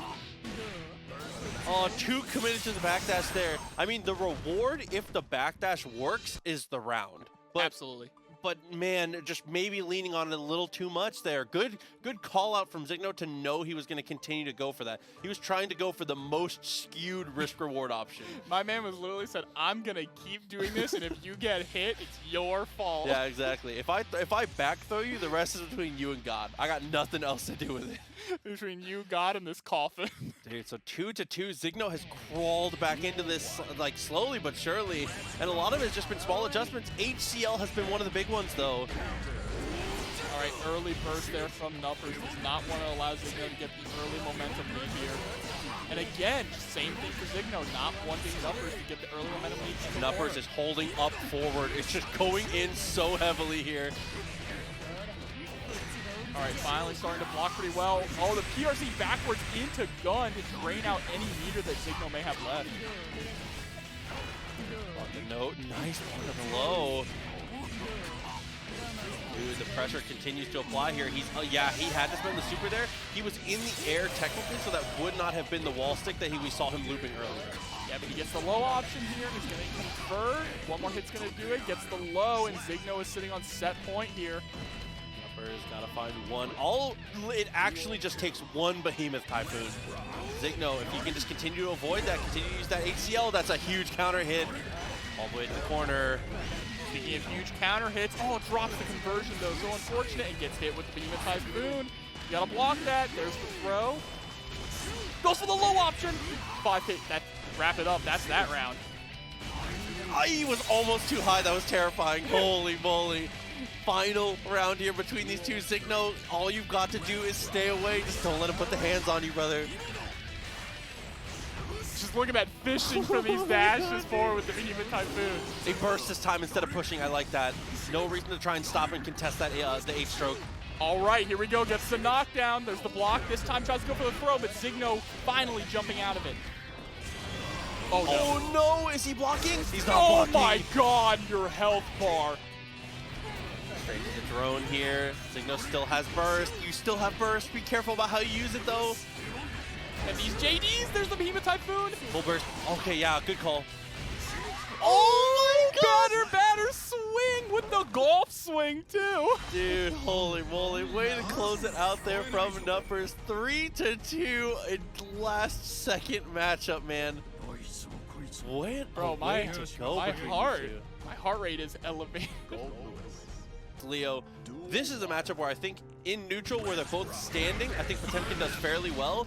Once he's knocked down, this matchup is a nightmare for Potemkin. Bro, Yata with the round start DP with his chest. Oh, but he's getting the answer back though, straight away with the pop buster. Tries to go for the second one, it does not work out, and I like that Yata just flashes the FDD on the dash up. Oh, heavenly pop! What is this game already, bro? This is the most unbelievable back and forth. Heavenly pop. Take him to hell. Not quite enough to turn out the round. Doesn't RC though to close out the round. He blocks. Bro. Do it again. Punish it. Yes! Oh my God! The best way to punish it. He goes for the second HPV. Bro, double rainbow. Terb. Oh, round one goes to Terb. Oh my God. Let's do another round start. Way, no, dude, okay. No way. Yo, clip that. Dude, please, God. I want to see that on Twitter later. Okay. The answer back. Tried to go for the close slash. Yata straight back in there. Breaks the wall with the super too. Bro, we've seen like 5 supers in a minute. I love that. That was great. That was the best round I've ever seen of Guilty Gear. All right, gets the run through. Clean overhead here with a nice conversion. Ooh, max meter. Yeah, you're going to get shimmied on. There's not a lot to do there. All right, another round start situation here again. DP round start. Listen, if you do round start DP, there's 2 HPBs in your future. We've seen it before. I've seen this movie. Bro, in Japanese, Yata is an exclamation. That is exactly what Yata is going for right now. The burst is a little mistimed there, a little too far away. He's going to have to be more careful about it. Mega fist forward. Oh, the empty air dash in to get the throw. Super easy peasy. Not quite enough to kill. Potemkin with a lot of guts. And I like that, just a double dash up forward throw.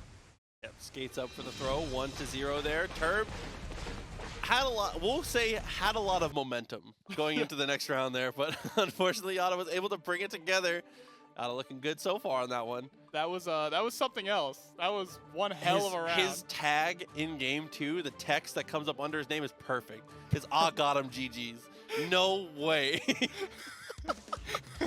Oh my God. Going into game 2 here. Yata, shake my hand. Yata looking real strong in the first game, to be honest. No, yeah, Yata playing really wild, but Leo is a wild character. Like, that is a valid play style to play. Yeah, absolutely. Got to be the aggressor here. Especially against a character like Potemkin, you do have to be a little bit more crazy and aggressive against him. Yeah, absolutely. I mean, Potemkin is a character that that will take all advantage of any room you give him, he will take. All right, the Mega Fist backwards gets counter hit with the far slash here, pushed into the corner. I want to see more wake up I want to see more reversal back Mega Fist from Terb. Terb is giving him too much space. Terb is letting Yata do too much on his own wake up. I think. Oh, keeps him here. There, that's a good one right there. Even if it doesn't work, but just do it. He had already committed. Oh my god, yeah, he committed to the pot buster and just ate that too. He just ran up and hit his dead body. The disrespect, bro. Okay, round start DP. See, the best punish there is 2S Garuda, because you can guarantee yourself either a mix-up or a pot buster for a true combo. And this is not a easy matchup for Potemkin either. Trying to make the burst. A little too hard there, but it's all right. Still able to convert. Finally, a Garuda straight into pot buster. RC doesn't even need it. Holy moly. Around a piece now. Terb, as we've seen, just needs a little bit of room to work. All right, so run through another one. Just put him into the blender. Gets the clean overhead. We're gonna get a wall break into super here. Those the toast strudel at him. Yep, and now you're gonna have to guess left, right on this wake up. Oh, back action set. We're trying to make the burst. Nice use of the guard point there. Reversal back Mega Fist. A good call. Oh, and there we go. Another pot buster. So clean. Goes for the PRC to throw him into the corner. Blocks the burst. Okay, this is the best way to gain meter off of this, but it's not the most damage here, so he is going to live. I think 6-8 might have killed there, actually. All right, this patience, too. There's the jump into the block. He has burst, he has YRC, he has a ton of options here. He's going to wait. I see what opens for burst. Oh, tried to go for the air throw with a nice tech. Not dead. Oh, drops the confirm. Oh, look for the 2K. Oh no, that fireball might be the end, yeah. Well, as soon as he blocks that heavy fireball, he's kind of out of options. He has to spend so much meter to guarantee no chip there. And at that point, once you've lost your RC, you're kind of out of time. I would really like to see reversal super from Terb more. Yeah, I think that it is very if you're not willing to go for as many reversal back Mega Fists, you've got to be willing to throw out that Aegis Reflector a little bit more often. It is a great 50-meter call out. Yeah, for sure. Especially if if Leo is back turn trying to mix you up, it's a very good option. I mean, he can parry it, which sucks. But he needs to prove that he's ready. Yeah, for that. exactly. You've got to make him show it for sure. And he can only parry that if he's ready for it, or if he does 5K. If he does any other option, he has to hold it. Exactly. 2P after the 2D, very brave, honestly. A lot of times you see a DP come out there. All right, early burst here, trying to get out of the corner. Going to go in for the slide head. Nice clean counter hit. Good amount of damage from that. It's about as good as it gets. Good blocks there. Just throwing out those back turn 5K. And no reason to stop. He's going to backdash. Trying to reset him here. Gets the counter hit from the air to air. We're seeing Yata is doing something that I definitely saw Razzo do during the tournament just a few days ago, which is where you stick them to the wall, back up in back turn, wait. Oh, there's the fairy. Yeah, we've seen that a few times here. Terb is trying to poke with 2P quite often, and Yata is starting to hard call it out with the round start DP again. And the teabag after it hitting, not even trying to get any pressure. All right, Yata's feeling himself really hard right now. He is at set point. There's the throw loops. Those full screen supers. Okay, I was gonna say no way. No, Yata's playing disrespectfully right now. He is feeling it. There's the 6H to try and steal the turn back. I like the Mega Fist there from Terb. Good, that's a guaranteed punish. All right, thrown into the corner here. Oh, the Mega backdash on the Garuda. Has burst, spend it if you think you need it. Yeah, absolutely. Oh, there's the super. Should not be quite enough to kill, though, for Potemkin with a lot of guts. And there's the pot buster. All right, Terb staying alive. Was that jump in S he did? The jump in S is a very common place to mash throw, so I like that a lot from Terb. All right, Terb just playing very patiently. I do like the way that Terb is just being really patient, trying to hit the moments. No delays, trying to go for the slide head.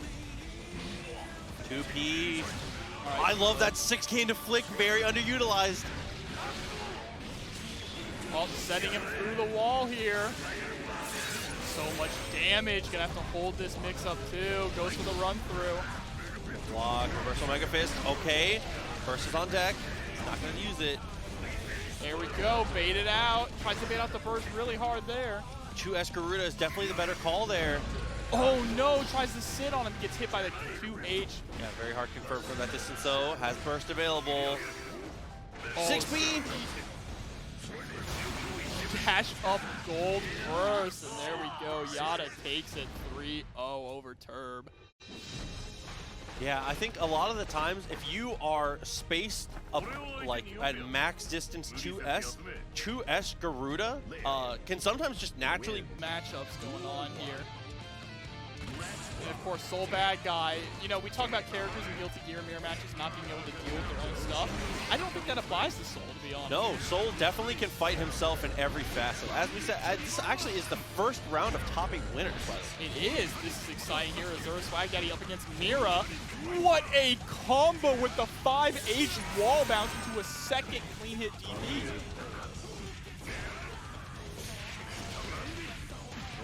Oh, that's something we saw all the time from AsuraSwagDaddy. He loves to go for that.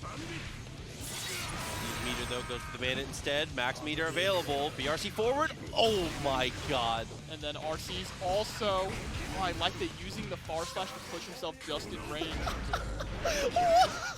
DP, RC, far slash RC, and then just looks at him and says, your turn. Oh, what are you going to do? Mira, genius level stuff. All right, and there's another DP bursting to keep him into the corner, though. 5K 6S forcing another burst.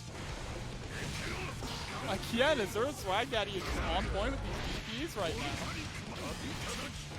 now. Okay, love the combo route. Mira's combo routing already is kind of nutty. Yeah, it's about as sick as I've ever seen from a Soul player. Has just been optimizing the damage so well. It's fun to watch. Yeah, exactly. Mira's out here like, yo, let me pull out these Twitter combos, all right? Show what Soul can do. And to be honest, Soul does have some of the most sick-looking combos in the game. It's just a wise man once told me, if it's not netting you like 30% extra and it takes more than 40% extra effort, don't do it, right? You have to. Mira said, that's not the rule. No. I don't care. I Mira's just don't trying care. to swag out now on SwagDaddy. He went for the DP. Very nice punish here. Yeah, going for the close slash run cancel combo into the clean hit DP. Somebody else wakes up with the 5K. Very nice. For the throw. Backdash. Okay. Same brain cell. Also, it's my turn. Far slash. Goes for the RC. Should be able to. Every touch for Mira, I'm like, my kill. Yeah, Mira's conversions. No, wrong side. Oh, yeah, tried to go for the JT, but that was a little tricky situation there. Dash 5K on the attempt at the reset there. Banditbringer is blocked. Nothing afterwards. Mira is now Chipp at this point. 5K to block, dude, on the whiff throw. All right, 2S there at round start from AsuraSwagDaddy. Gets the clean counter hit. Gonna push all the way to the corner here. Oh, but whiffs the Fafnir there. 5K, pushing all the way to the corner here. Not gonna spend the meter. Doesn't even need to. Yep, there we go. Tyrant Rave through the wall. Not quite enough kill, but gonna get the hard knockdown. Oh, nice backdash. Double overhead this time. Has gone for a lot of shenanigans after the fast RC. This time just chooses to go straight in for the guaranteed stuff. Reversal. PRC! Oh my god, the awareness there to just RC. My favorite two-hit combo, Vortex 6H. Holy moly. All right, gets him with the Fafnir into the Vortex. Not able to pick up with the 2K though, but gonna establish some more pressure here. 5K punish, push back into the corner. Yep, there we go. Tyrant Rave gonna break the wall. Kick to the left. Anything will do it here. Mira swinging for the fences. Yep, 6S catching the backdash. That is what that tool is created for. That's huge adjustments for Mira. Mira has been threatening throws in the most awkward places to deal with for SwagDaddy. So for Mira to be mixing in this 6S now, like you said, the intended use for the tool. Exactly. Very well played. Yep, pulling it out of the toolbox and using it for what it was designed for to full effect. If Mira can continue, or if SwagDaddy can get back on board here. SwagDaddy has kept a lot of these very close. It's just Mira, again, I was put in. Absolutely, I mean, The damage and the combos that Mira is landing is absolutely mental. Blocks the burst, and that's the best way to punish you, straight in with the vortex. Okay, go flash, nothing afterwards. There we go, clean hit DP, gonna break the wall. Doesn't even need the super to take it.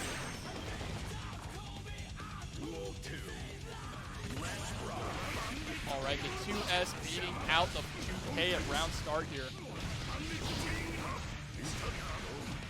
Goes to the burst. Backdash is 2S. 5K, very nice from Mira again. All right, and then this time Mira RCs. Gonna get some wall break here. Doesn't even need it to close it out. And Mira taking it clean 3-0. Great stuff for them. Yeah, she's kind of nasty. Yeah, Holy moly. Codes, guys. Let's support our players. We got Nupperz up against Pluto, rocking the May. This is another matchup I think is not too bad for Goldlewis, to be honest. Yeah, most characters that feel like they need to so awkward burst, but it got you out of trouble, so that's okay.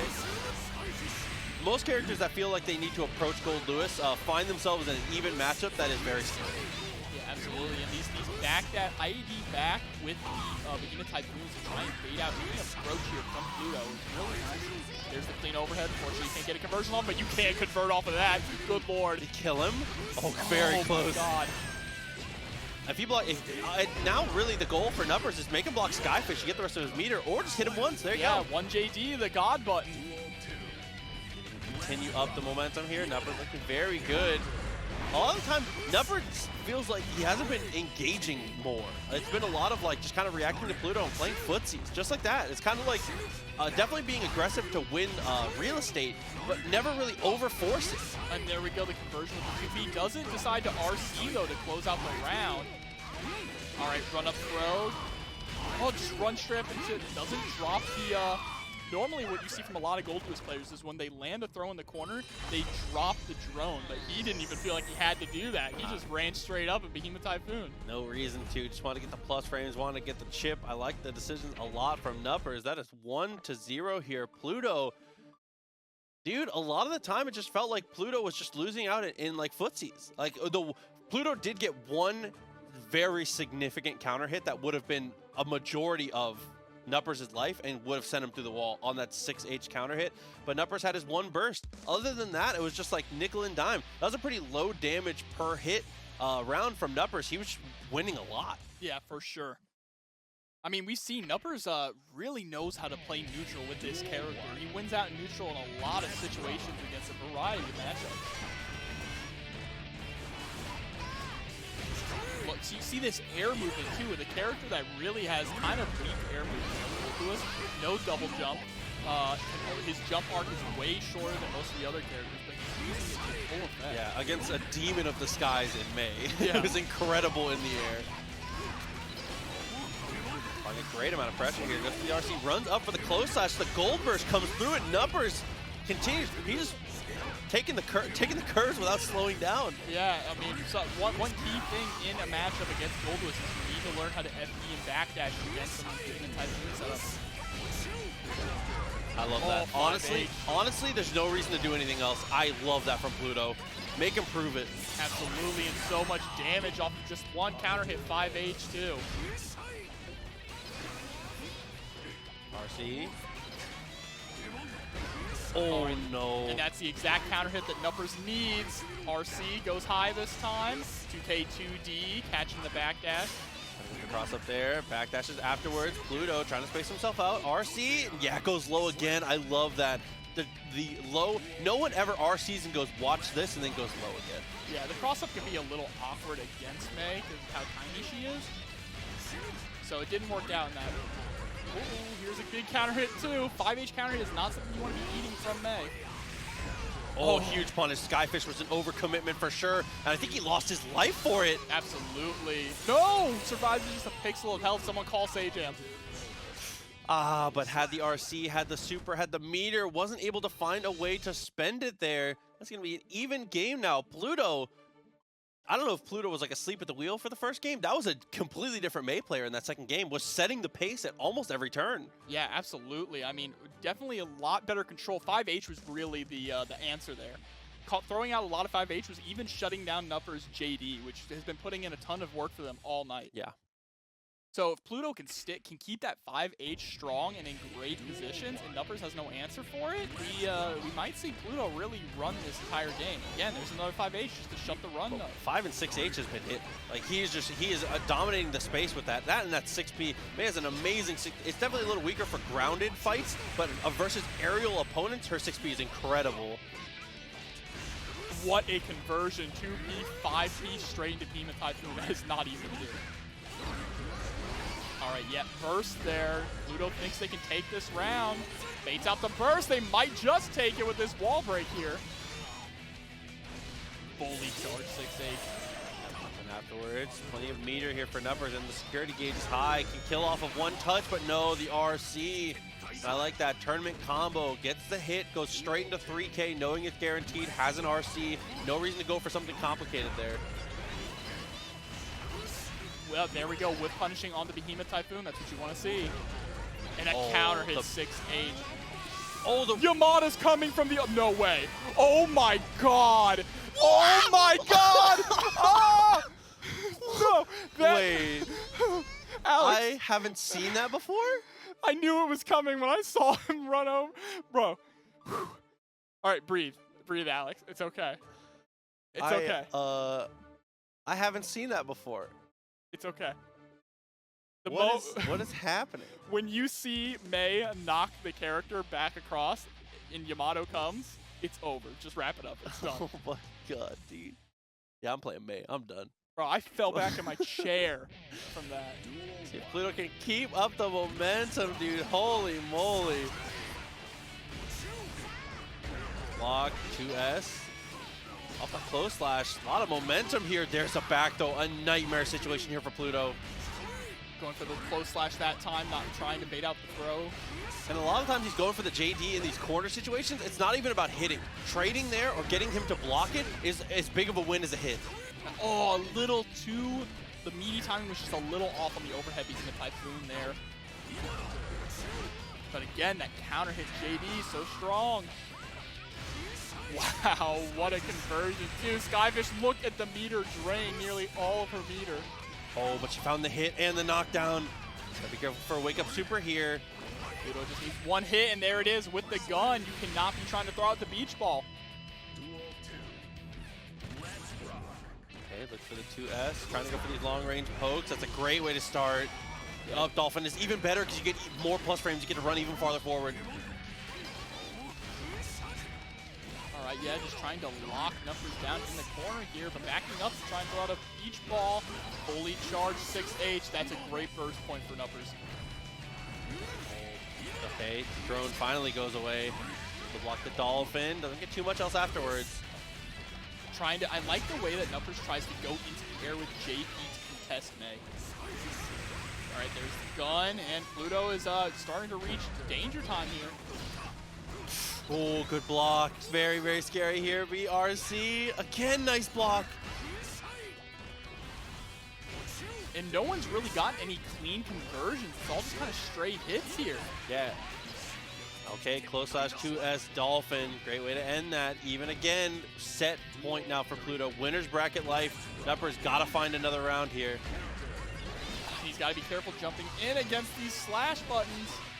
Good lord, look at the damage. Jump in 5P. What discipline to not really swing anything there. All right, Nupperz still has burst on deck, though. It is not over until it's over. Health is just a resource for a character like Goldlewis. But this could be it right here, unless he brings the burst baited.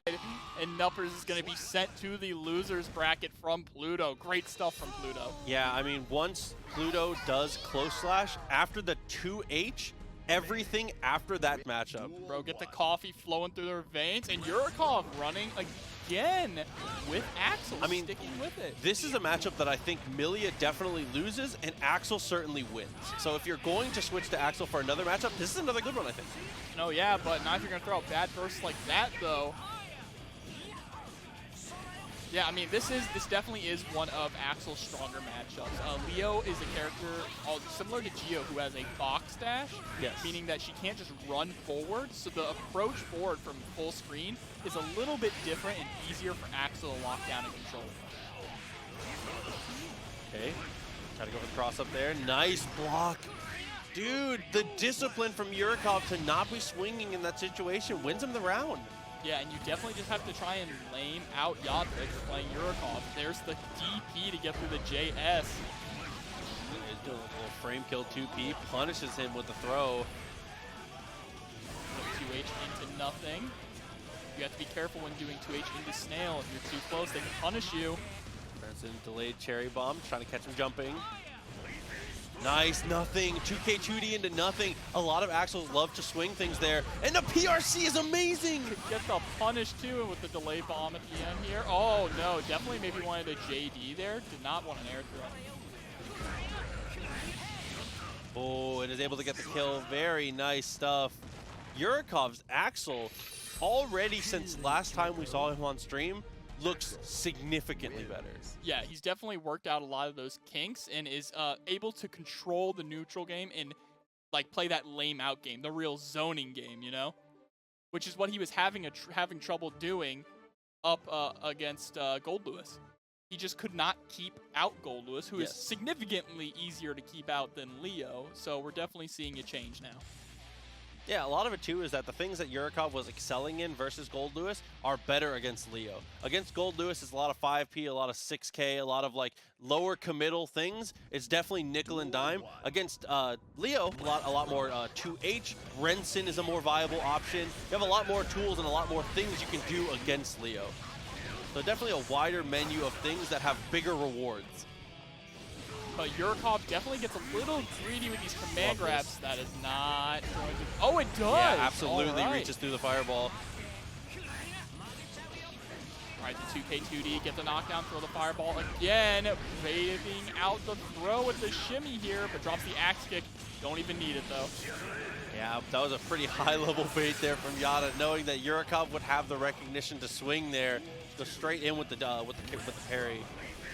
All right, round start DP from Yata. You got to be careful doing that against a character like Axel, though. Yeah, if Axel's close enough and he runs up and close slashes you, that's half your life bar. Yeah, it's different against a character like Potemkin, who is so big at round start that you can actually just clip them. But Axel's just a normal human. Kind of a Time Lord, you know, but like normal human in finger quotes for sure. Normal human sized. Dashed up and went for the super. Mistimed his thing to get the counter hit, though. Does not get the full punish with the bombers. And I like how he got the side switch with that, too. Just walking under after Leo goes up in the air, the final hit of the Berserker Barrage. Dash backwards effort. 2K, nothing.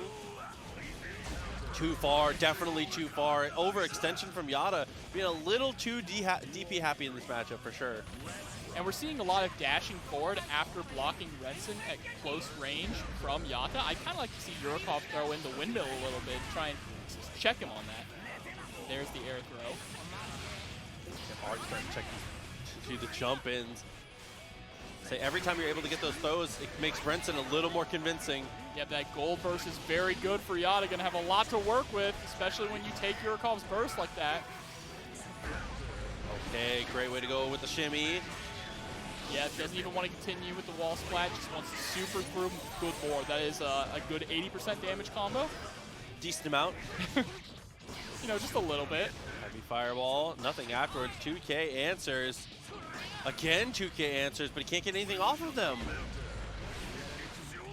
Yata evens it up. All right, yep, 1-1 here. It's going to be a competitive game between these two guys. Yurikov slowly improving too and learning Yata's habits, but Yata able to take it back and fight back.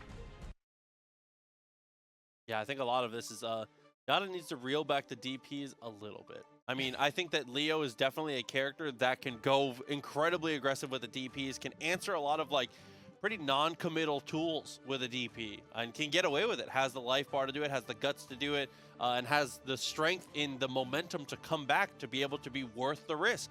But it's definitely a little too much. Yeah, especially the round start DPs, like we were saying earlier, against Axel, that's not exactly a smart option that you want to be doing too much. Yeah, the amount of damage you will take for that mistake is well, a lot. Yeah, because Axel isn't normally going to swing at round start in most cases.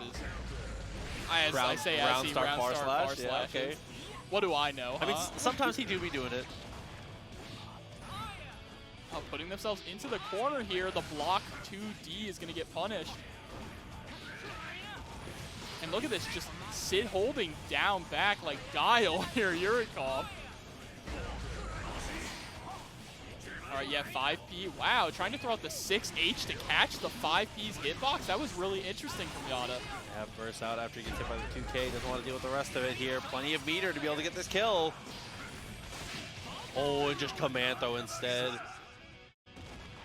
Yep, give him the Larioto to take the round here. Yurikov trying to go up 2-1, excuse me. Nice block there, trying to go for the parry afterwards. He's going for that the pillar into the parry quite often. And the full screen run into 2K2D Snail. Oh, grabs the run through here. Dash back, trying to bait out the DP. Nice tech. Being able to grab the run through is an incredibly important tool in this matchup. You can shut down a lot of what Leo wants to do mix-up wise with that. Dude, and there is that Yata pace we were talking about before. After the Gold Burst whip does not slow down for a second. Into the Berserker Barrage Super. Not quite enough to kill, though. But again, you have to hold this mix-up. Just goes for the run-up 5E. Oh, off of that. It's not enough DPs to 5D. You've got to know as Yurikov that is coming. Again, there we go. 2K2D this time to beat out the bar slash round start from Yurikov. Yurikov also going for the air throw there, trying to go for a huge read. Does not work out. Yata gets back to work, but gets back thrown back into the corner. It's all score. I like the backdash to bait out the DP here. 2H. All right, OTG 2H into Renson to the bomber. Full screen run-up throw, the Axel special. All right, starting to harass with this JS now. And this bar slash, gonna get a conversion here. Another throw, plenty of meter. Oh, and now out of RC, tries to go for the run-up Gold Burst. Needs to find anything in Yurikov with a jumping H. That is 2-1 now. Yurikov continuing to press the lead here. And the counter pick is looking good. As we said, the Axel is evolving before it's turning into a beautiful butterfly right before our eyes. A beautiful butterfly with chains for wings. Butterfly with bullet wings. What's the song? You know what song I'm talking about. I know what you're talking about, but God. The world is a vampire.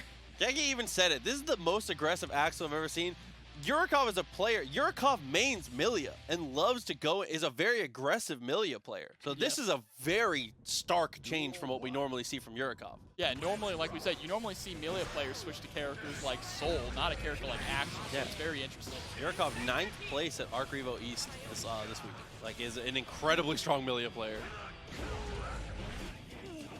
Oh, there's the throw on the whiff throw here. That's another throw this time. For Yata, try to go for the FD flash to block the burst there. Yurikov looking for an air throw for the 3rd time. Yeah, and Yurikov gets these really floaty air throws, you've noticed too. He'll jump up and air throw you on his way back down. Okay, crossed up, nice block on the overhead. All right, yeah, the patience here, knowing that once you block that 6H from Leo, you cannot press, it is not your turn. Oh, interesting trade. Works out in Yurikov's favor, though, with the wake-up throw on the run-through. Okay, try to go for backdash bar slash, gets his throw, runs up, doesn't go for the instant air dash, though, instead just keeps it grounded. All right, the delayed bomb there at the end, reeling them in.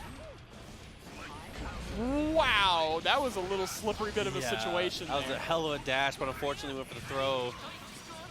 The RC, Renson to confirm.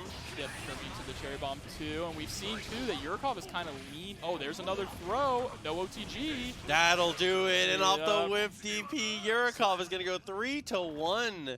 DP'd just all the way out, out in space. All right, so we'll find out how it goes here for him. This matchup is volatile to say the least. If Zato gets rolling, Chipp does not have a lot of things to fight it, but it's the same going the other direction here. If Chipp is able to steal turns with the clones like this to get the meter out for him, baiting out FDs, VinnyG's not going to last long. Yeah, and you saw a round start there. Vinny did not press anything. Zato, incredibly slow character up against a fast character like Chipp. It's a pretty solid bet that you're going to lose a round start interaction if you try to hit anything. RC to pull him up. Vinny's going to save the burst here, as he should, on that run-up combo there. Marvelo dominating first game. And did you see the way he just casually 5P'd Eddie, too, after blocking the Pierce? Fog just barely whiffs. Went for the just block there. Couldn't get the unsummon in time, though, so now it just has to delay his turn as much as possible, but there's that counter hit 2D we always see from Marvelo. And again, dashing under the Frog. Marvelo, once he sees Frog come out, he always pushes forward. Doesn't want to block it, just wants to get under it and get his offense going. And look at that risk gauge. Oh, it's the big counter hit 2D. Too much afterwards, though. The one-hit Rekka continuing to stagger here. Good jump back from VinnyG. He bursts him back into the corner, though. Vinny not having a moment of reprise. There's the super. That is a hell of a quick first game. Yeah, believe it. No. Oh, no. Why I always gotta do this, bro? Bro, that quote's kind of godlike. Oh my god. Damn. That Chipp was just spitting. That just comes down to it. Is Marvelo, whoever gets their offense a little more established is going to have the biggest advantage. It takes a little longer for Vinny to get rolling, but when Vinny gets rolling, the round should end almost every single time. Marvelo is the one that's going to have to return to neutral a little more often. Yeah, for sure. But I mean, Marvelo is just working around Eddie and Zato so cleanly here. J2K is a little bit of an overcommitment there. Vinny dashes underneath, but straight back to the corner and back to work here for Marvelo. Yep, VinnyG trying to back dash out, but getting caught. Remember, Chipp is able to whiff cancel a lot of his normals. Second 2H breaks the wall, 50 meter apiece. Dash straight forward to PRC though. Vinny, great option dialed up to answer. All right, now trying to play this footsies game here. Poking with 2P, trying to throw out some invite hells. And Marvelo trying to bait out the burst incredibly hard here. The dash up, 6K, and he doesn't even get a chance to burst Vinny. Wow, that was a hell of a way to end that round.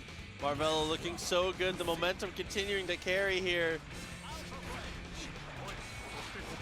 All right, there we go. Just stubbing out Eddie again. Oh, the fly there. All right, the 6P conversion into Gamma Blade.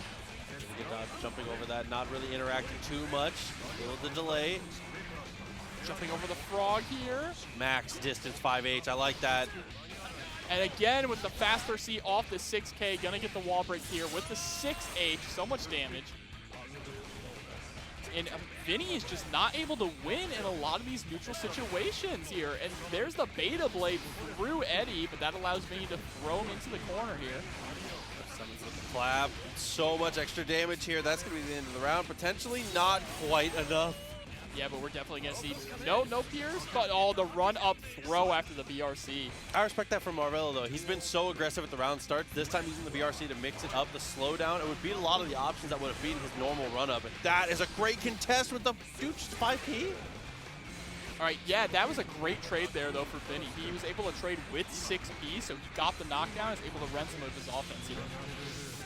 And immediately converting Frog into Sword, so he could get Eddie back. They had recognized he'd run himself out of gauge there. Marvelo breaks the wall, is going to have positive bonus. Normally you would see people slow down when they have the positive bonus, but Marvelo does not know the meaning.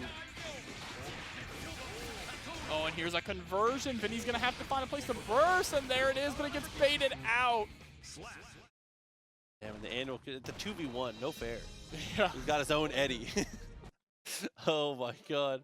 Marvelo, a second game up. As we've said before, Vinny has been very consistently like a top 4 type of placer in these tournaments here. Marvelo about to send Vinny on maybe a little bit of an early exit. Yeah, I mean, I have to wonder if maybe Vinny's a little rusty. Like I said, he hasn't participated in the tournaments in a couple weeks, so I'm not sure if he's been playing on the game in a while or not. But, I mean, that's just an option select. Marvelo is Definitely. absolutely running his own game plan here right now. Definitely the OS. So let's see it here. Potential final game. Marvelo round start 2D, 6P into the clone. Dude, he has no signs of slowing down. Bro, and with the violins too, the sad violins playing in the background. Jumped over, very nice stuff. The clone continuing to pressure here. Vinny holding onto the burst, does not want to spend it here. Ball tries to go for the overhead on the Rekka, just a little too far away for that to hit. PRC, he jumped. It was the right call. He jumped over the throw attempt, but he did not get the punish on it. Marvelo is just holding up in all the right places. Dashes out of the invite hell that time. And there's the first command throw we've seen to close that round. Set point. Vinny's tournament life on the line here. Yeah, Vinny just not able to really get anything going at all. I don't even know if you've seen him take the round. Maybe only one this entire set.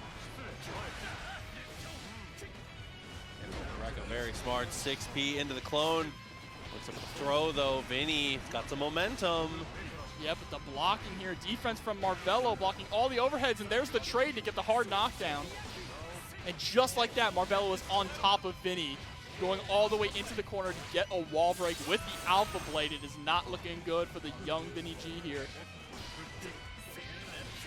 And that's going to be it, closing it out with the 6K Fast RC. That is get 10. Uh-oh, we're jumping straight into the next match here. Sign up with coupon code Tampa Never Sleep. Yep, but here we go. Nupperz versus Yurikov. This is the run back. And this time, Yurikov is running Mira. Yeah, I think it's, if it didn't work out the first time, I think it's a pretty decent call to go for the other side. But like we said, this is a matchup that is not super great on paper. Yeah, Goldlewis has a lot of great options that cover the space that Mira wants to be in. But if he's going to throw out these wild supers like that and get punished, sent straight through the wall, this might work out in Yurikov's favor. Oh, he RC's forward, very nice. That is a great way to go here. Yurikov looking so much better already.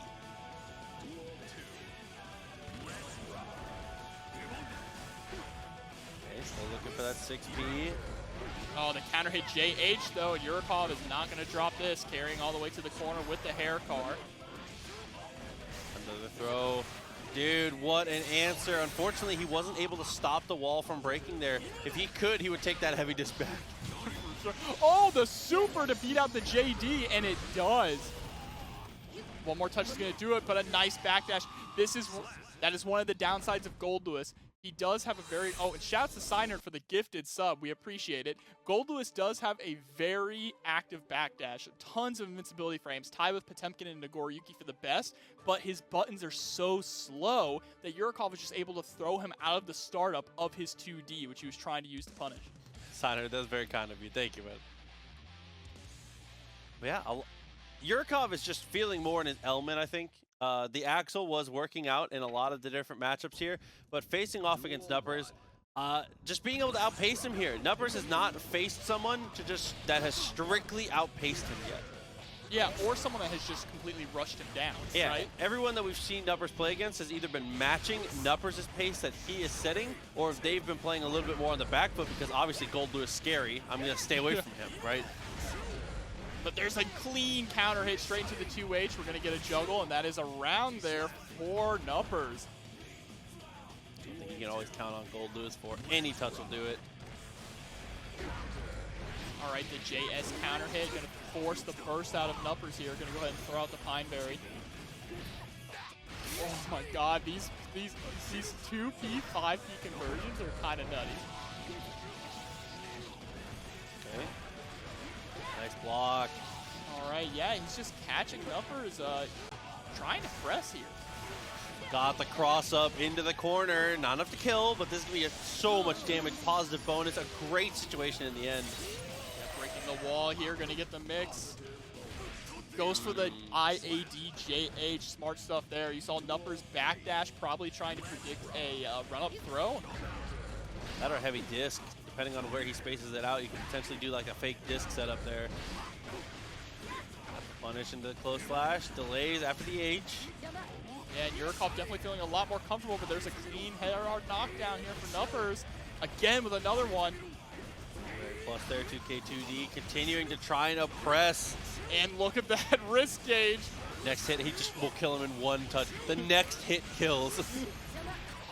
All but the JH is going to clip him. Say, please be careful, don't catch this coffin. On max security gauge, goes for the drone. Yurikov uses that great movement from Millia to get across from it. Oh, trying to catch him in the air with the JP. We saw that a lot before from Nupperz. This time going for the overhead. Oh my god. And Nupperz tying it up 1-1. One thing I kind of want to see from Nupperz possibly is some 6P. Goldlewis is 6P. It's very, very high up. It's a very upwards hitting 6P, Yes. which is very good for catching Millia in a lot of these fast falls, or her JH is right on top of you. It's one of the few 6Ps that will literally hit directly above the character. I've seen it smack Capel at like lowered heights. Yeah. It's like pretty insane how high it reaches for sure. It's good for shutting down a lot of Millia's air approaches. Find a chance to utilize it here. That was an amazing confirm to keep it close. Able to get the burst out of him. Oh, the counter hit JS doesn't even need to land on the berry there with the OTG. All right, here we go. Starting to get some mix-up here from Yurikov, playing a little bit of a grappler game.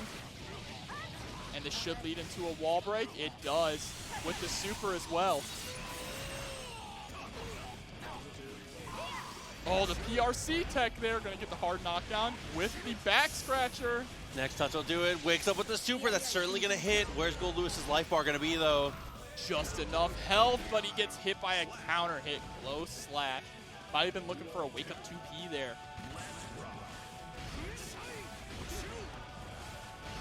All right, yeah, trying to play a little bit of an air game, but the 6P going to get the hard knockdown again with these throws. Nupperz is just not ready for them. Okay. Next up again. I love that backdash. Tries to go for the throw afterwards, though. The triple overhead. Yurikov is looking so strong. Again, another clean 6P, forcing the burst out of Nupperz. He absolutely had to. Great just block into the YRC. Oh, flying across the screen says, I just want to be on the other side for right now. Reversal there. That would have beaten any disc. I like that. And you've seen it. This game, JD has just been shut down. Yeah, absolutely. Nupperz is not getting JD at all anymore. Yurikov has answered every single JD with a 6P. He just raw supered it twice. Yeah. Like I was going to say. So Nupperz needs to find another way to approach because JD is just not working anymore. Yeah, I mean, we've got to, I don't know, we've just got to win. The problem is that he's not even finding opportunities to win footsies against Yurikov because Yurikov is just declining footsies. Like, Yurikov is only taking gimmies. Like, Yurikov is refusing to interact unless it is a gimme. No footsies, gimme. And it's such a smart play. Like that. He's just backing off. After the whiff, he guaranteed gets a jump in there because Goldlewis's buttons are too slow. That's a gimme. And again, there with the clipping and with the JS, and then the counter hit close slash, forcing the burst here out of Nupperz again. Drone comes out, he crosses up, goes for the gold burst, straight into hair car. You love to see it. But that hair car did give Nupperz the ability to get out of the corner. He's just going to get put into the other one, though.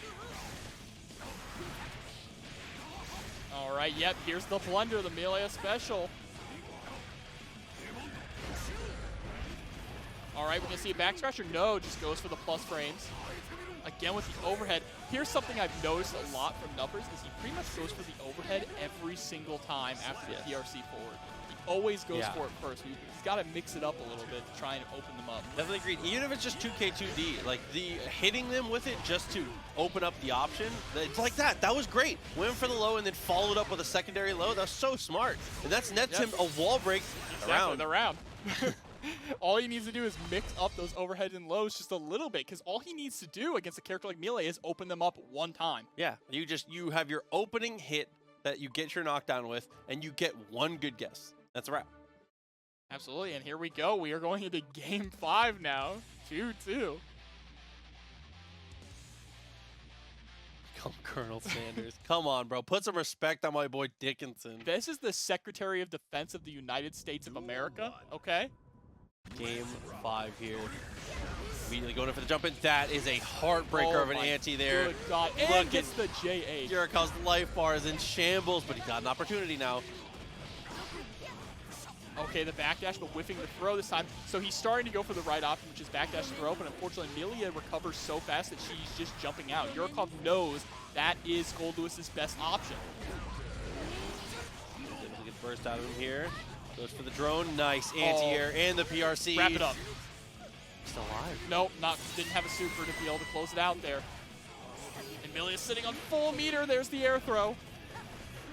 Backdash, YRC.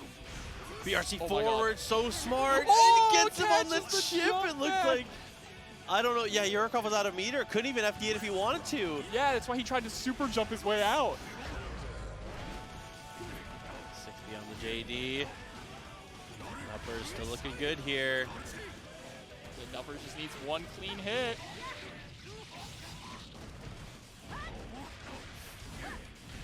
Oh, the double overhead. Heavy disc, try to go for the double overhead again. Doesn't work out. PRC, it's gonna extend. We might be going to a final round here, guys. Max security gauge. Nupperz can make something happen, and that is the party starter. Oh, but a great block on the cross up there from Yurikov.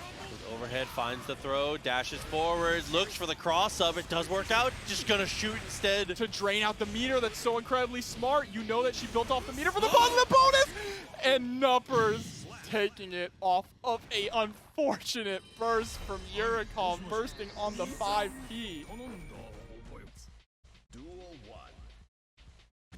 Let's see if Marvelo. Nah, not a great start to the run back here. Bar slash. Oh, no. Bar slash again, nice block. He's able to get his knockdown. That's one thing that scares me for Marvelo is Marvelo has great use of the clone. The clone is terrifying against Soul. Oh, absolutely. 6H, if you're too close with the clone, will just make your health bar disappear, like a magic trick. You and the clone both die in one hit there. Okay, getting a great amount of pressure here. The burst already off the table for Asura. Get that RC drift upwards to keep the pressure going. Oh my god, the whiff on his, that's footsies. That's what we call foozies. Oh, the run up throw. Oh, swag daddy. Bro, the BRC forward into the, dude, the wild throw was so sick. All right, 6B just trying to bait out something from Marvelo there, preemptive. And I like the use of the Ender being the Gamma Blade there to get the rolling knockdown so we can run up and keep pressure on in the corner. Marvelo's so impressive here. Going for, same side mix up there.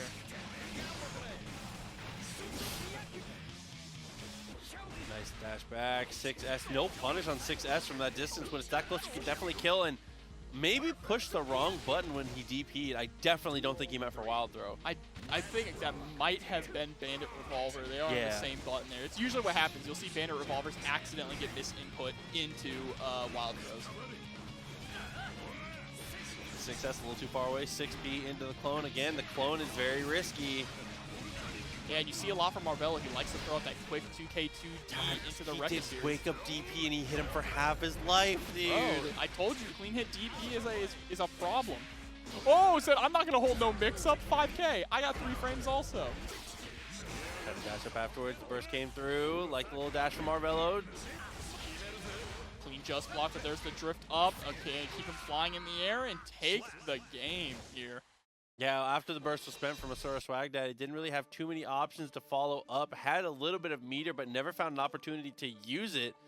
It was 1-0. Marvelo, infinite improvement from the last showing between these two. Yeah, for sure. He's definitely made those kinds of adjustments. I mean, that's what you see at this top level of play. When you see characters or players come up against each other in a run back, it always looks different. It's never the same story twice. Can I just say again that he woke up with DP and hit him and then 6H and it was actually half his life? I mean, your mix-up, my mix-up. Chipp is a squishy man. Oh no, disaster burst, but that's okay. Actually kind of gets away scot-free. I mean, half your life, not really scot-free, but like, it could have been worse. You could have been dead. Like he's about to be right now. Oh my god, look at this. The clean hit DP here. I mean, that's the Arxis game classic. If round start counter hit, go to character select. Like, definitely the classic. Just, you get counter hit round start, just hit the pause button and Dude, got the throw, is able to get the kill. 6H to follow up. We love to see it here. SwagDaddy, again, dominant in the first round of the game. round start Fafnir, and then going straight into fully charged dust. SwagDaddy healing themselves a little bit. There's the air throw into the corner. OTG, but the Gamma Blade wake up here, or sorry, Beta Blade wake up from Marvelo. Have that FD just a little bit. Marvelo needs to be aware of how often he's FDing here. It's gonna be it's gonna open up to the Commando a little bit more often. Chipp having one of the strongest Commandos for sure. Yeah, and you see that Marvelo's doing a really good job too at staying out of that 6S range when he backdashes. We talked about before, that move is designed to catch backdashes. 2H, he had a big dream there. Oh my god. Fast RC into the low this time. Trying to backdash. Yeah, backdashing against Chipp is so difficult here because he's always dashing forward before he presses buttons, so he closes so much distance. Yeah, the patience here from Marvelo too, throwing out that 2D and then nothing else, just kind of maneuvering, create a little bit of space. Gets the wall break here with the JD, all right. And there's the counter hit 6S, which you do not want to get hit by if you are Chipp. Just block, tries to get aggressive afterwards. Far slash hitting on the aerial opponent. Honestly, a good advantage there. Gets the cross up because he tapped the FD and goes straight into the super. Yep, here we go, maximum spider. Oh, and the RC. No way. No way. Got burst. Okay. Oh my god. Yeah, still able to close it out though. Good swing and makes it 2-0 now. I see you guys talking about it. Soul was definitely a mid-tier in Xrd after the nerf. Soul's always been solid mid-tier. Yeah, even in Plus R, he's solid mid-tier. Yeah, he's super good. Dude. But that's a very balanced game. Both of these. All three of these games. To be Plus honest R, with you. Xrd, To be honest with you. So well balanced. Compared to some of the other games I've played, listen, man. 2-0 now in favor of Marvelo. Just needs one more. SwagDaddy, dude, he's getting all the damage he needs. He's just got to find more hits. I guess better hits, right? He's getting a lot of like far slash on an aerial opponent. That's a great way to start. Yeah, we're looking at the possibility of a reverse 3-0 run back here. Yep, wake up Beta Blade, get off me, escaping the corner too with the Alpha Blade, but a bad burst. No. And Vortex is like the most painful starter too. Went for the wild throw, didn't work out. He DPs instead. And the headbutt, just tell it to him. Hell of a round. Yeah. Good lord. Fafnir block, 2K2D afterwards, very smart. 2K 6P Gunflame. He is renovating the meta with these block strings, holy moly. He has to burst though after getting hit with the overhead of the Rekka. Again, fully charged dust, keep him in the air and keep the combo going. Alpha Blade to break the wall, it's going to be a positive bonus. Ooh, 6P, very smart. Goes for 2D straight into the overhead.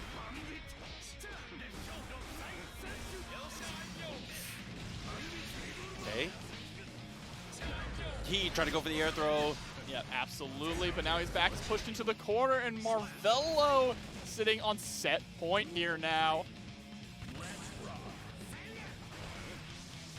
love that block on the 6H. Got to find something here. AsuraSwagDaddy found a lot of success with 6H against Chipp earlier. We need to see it a little more often. Oh, the counter hit 2S here. Clean conversion from AsuraSwagDaddy, but a great DP and a pickup, the side swap too. Knowing that that corner was a lot closer, so going for that option was very smart. Oh my god, he went for a leisurely stroll so far to find that wild throw. That is the kind of confidence you need to see. He went for a jog. Jesus just Christ, across dude. the screen. Actually from half court. That was just so stupid how far he had to run. What a way to end that round. That is a momentum shifter for sure.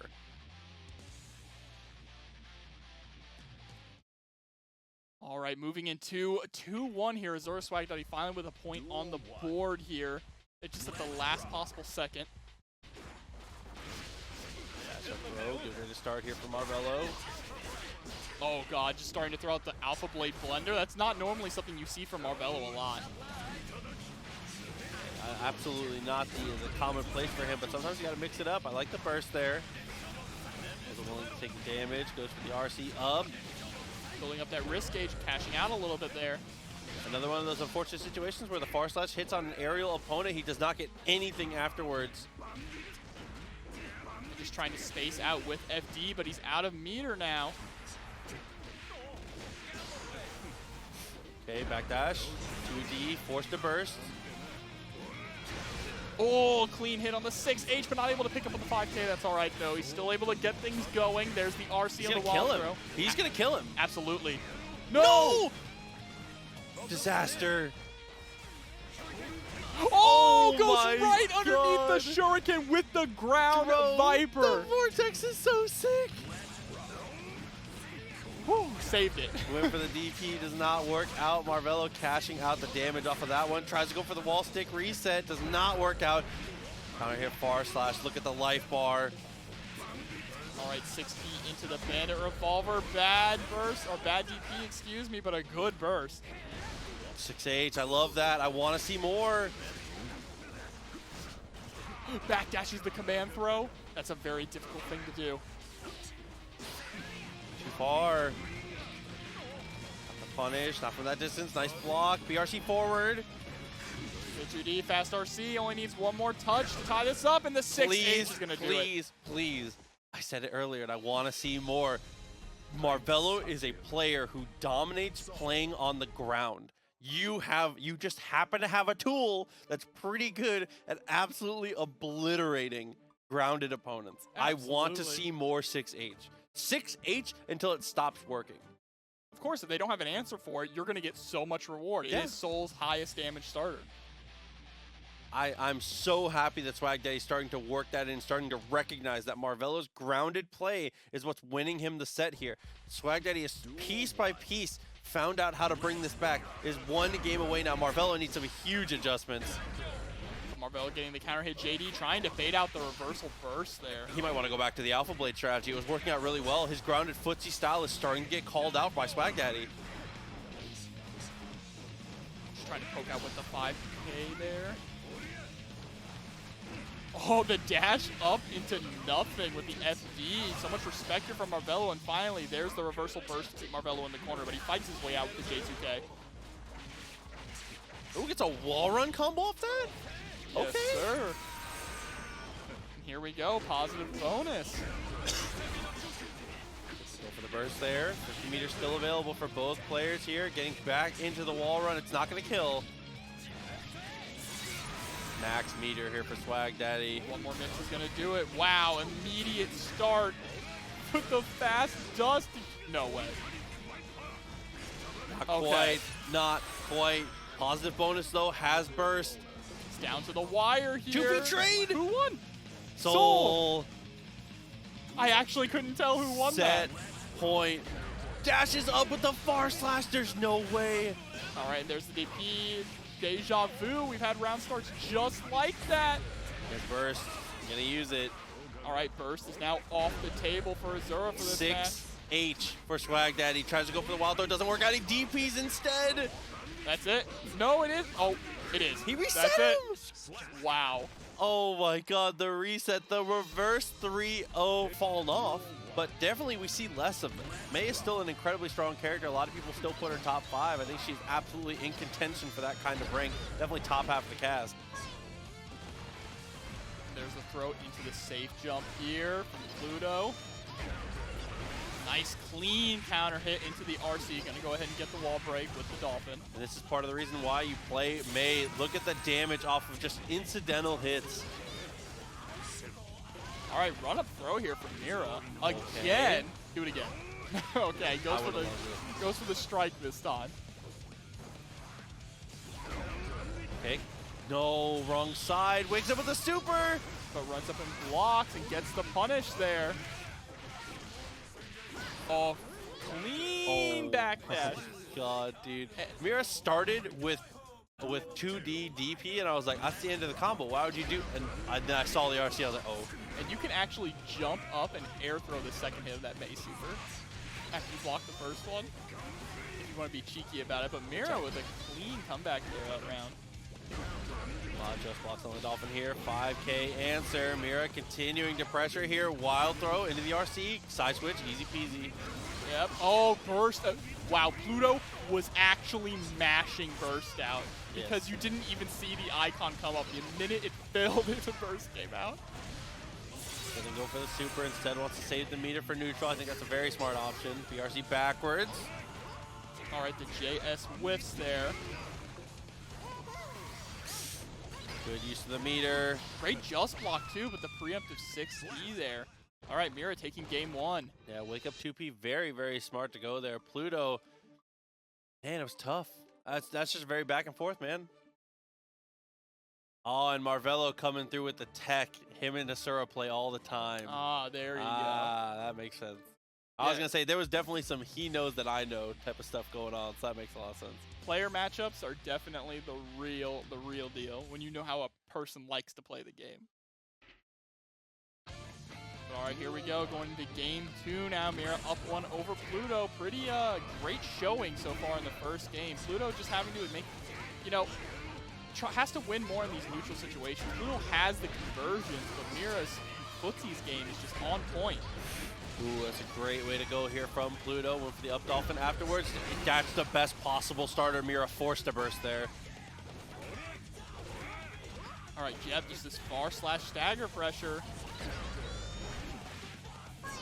Guaranteed. Oh, wake Not up at quite the safe jump. And look at the damage off of just the volcanic Viper there. Clean hit DP with the... Wow. I didn't even know what side that hit on, too. And gonna call out Yamoto. Dude, able to close it. It's no cuter super. I love that whale so much. I do. I want a plushie of it, bro. Or just please, help me out, dude. Double dolphin. Opts for damage instead of knockdown like that. Oh, don't play footsies wow. with May. Please be careful playing footsies with May. Far slash at just the absolute maximum range there. All right, the backdash 2S. What a conversion off of the Dolphin with the BRC. That was kind of unbelievable. Holy that was moly. OD. Needs to find anything here. Went for the up dolphin. FD gets thrown. Mira off to the races. You know, Soul only needs 50 meter in a dream. Oh, the whip DP, but the gold burst. The trade. Oh, May is such a demon in the air, dude. It beats out the DP. That's a nightmare. That is just a massive disjointed hitbox that you are trying to DP up into. It is very scary. Good, smart idea, but unfortunately didn't work out. And now Pluto has tied it up 1-1. Yeah, May has some of the dumbest, if not the dumbest suite. I'd say overall as a full kit, probably the best air buttons in the whole game. It's Absolutely. just uncontestable as a full kit. Not even debatable that she has the best air buttons. You just can't mess with it. All right, with the JS, dancing this Dolphin pressure. That backdash far slash into Dolphin has been working out so well for Pluto here. Oh my god. Dude, what a way to go here on the JD. That's why she has JD. We're seeing a really familiar situation here, and again, just runs right into the far slash. Another round on the board for Pluto. Pluto ramping up the pressure here. Making footsies look impossible. Just trying to throw out this 5H to catch. Mira running up. Love that DP. You see fishing. Oh my god, fishing out with this 2S, and then 5H to get the massive counter hit. That was like a 4-hit combo that did half their health. Holy charge. Yeah, there's your life bar. Yeah, it's enough to kill. Yep. Holy moly, 2-1. Dude, Pluto is just continuing to pile it on. I don't know if there's anything in this game that feels worse than May hitting you with an RC and you just have to sit there and watch her charge up 6H fully. I would like to have a word with anyone in the chat who does not think that May is a super strong character. That is y'all ain't been watching. I mean, it's not just, I promise that the character's incredible. It's just there's a little less reps these days. I'm not sure why. May is a pretty strong character. Go talk to Kizzy. He'll tell you about how strong May is constantly. Papa Leo sticks that in. I love you, buddy. Oh my god, gets caught trying to backdash with the Fafnir. That's going to be brutal. breaks the wall with another Fafnir here. Clean 40% damage. Oh, max damage starter. Forces the burst out. JD just to reposition a little bit. And just Pluto has been on point with these backdashes. The footsies game, we were talking about that in the very first game, that Pluto needed to win more in these footsie situations, and they really took that to heart, and they are turning it up. Yeah, not worth the burst there. Really good call. All right, another round start situation here, creating a little bit of space. Pluto knows that they have the range advantage against Soul, so they're playing that to their favor. Nice. The way to continue is going to hold out here. Swinging that heavy, bro. Please play footsies with me. Again, these PRC conversions, what is going on? Oh my god. Mira's in so much trouble here. Pluto is just looking unstoppable right now. Ground start 3K. Making hella callouts now too. All right, there's the burst. Early burst here from Pluto. Wants to close this out. Again, just as playing this far slash 5H footsies game, it's working out so well for Pluto. But now Mira's starting to throw in some Fafnirs to catch these buttons. Jump over. All right, there's the DP. One more hit is gonna, oh, isn't able to convert off the 5H though, but gets the 2K2D sweep. We are tied up 2-2 now. Mira looking so much better. What a bounce back after a couple rounds from Pluto that made it look kind of over. That was a really good bounce back from Mira. Yeah, it is a absolutely very competitive match here. So we're going to jump right into our final game. I kind of want this one to go final game, final round, to be honest with you. Yeah, I'm always rooting for it. Always. It always gets more exciting. Let's see if they can deliver here. We'll see how it ends up. If Pluto can continue the momentum, or if Mira continue to stifle it. Yeah, and whoever loses this is going to have to fight their way back up through the loser's bracket. This is a nightmare. Yeah, this not is where you want to be. This is the ticket to grand finals, this final game here. All right, starting to mix in a little bit of neutral jumps here from Pluto. And Mira is staying so grounded too, just content to just dash block, and just get in and crank that risk gauge. A massive counter hit off of a 2K. Okay. 6P, what a duff. And there we go. It's the overhead kiss in the corner. That's going to lead into a full combo. Damage to come down, 50 meter available here for Mira. Using that JD to change the air momentum here. A little bit too early on the 6S. YRC to keep May in the corner. Jumped over, way to escape. Pluto with all the real estate. Oh, that's going to close that one out. And Mira, she has just built burst back, so she has it on deck for the final round, but Pluto is sitting on set point here now, and there we go, bursting incredibly early. If Mira can stay alive long enough, they might just get another chance to burst.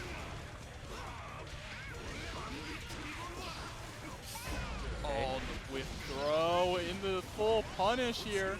And the whiff DP, this might be it. It is enough to kill Pluto. 3-2 to take it over Mira. Yep, Mira sent down into the loser's bracket. You're going to have to fight their way back up. Pluto said the other day, every single character is tournament viable. As you can see, we have Goldlewis here in loser semis. Nupperz up against AsuraSwagDaddy. So jump over 5K answer from Asura. Like the backdash there from Nupperz. This is another really interesting matchup for Goldlewis, because Soul's pressure is so insane and just so smothering that Goldlewis doesn't have a lot of options to get out of a lot of the pressure. He's got to mix it up between very predictable options, which AsuraSwagDaddy will be able to exploit. Yeah, other than Axel, we've seen Nupperz mostly run through a gauntlet of matchups we would consider good here. You know, Soul is going to be the first CQC test of a character that can kind of beat him in the boxing game, but so far not looking like it. Nupperz taking the first round. Yeah, with the back scratcher cross up too. Oh, and that 2H was unfortunate. Whenever you see a raw 2H like that, that is definitely a Behemoth Typhoon. Oh my god, tried to go stay inside. I like that. All right, the JD doing work here. All right, landing and going straight into Gunflame here. All right, burst to maintain the corner. That's swinging the Behemoth. Just trying to play it slow and steady. Keep it on the straight and narrow as much as you can. Asura has to be the one to force the issue here. And if Goldlewis wants to, just like that, can become like a fortress of solitude. When he chooses to be, he is very hard to approach if you don't have something to zone him.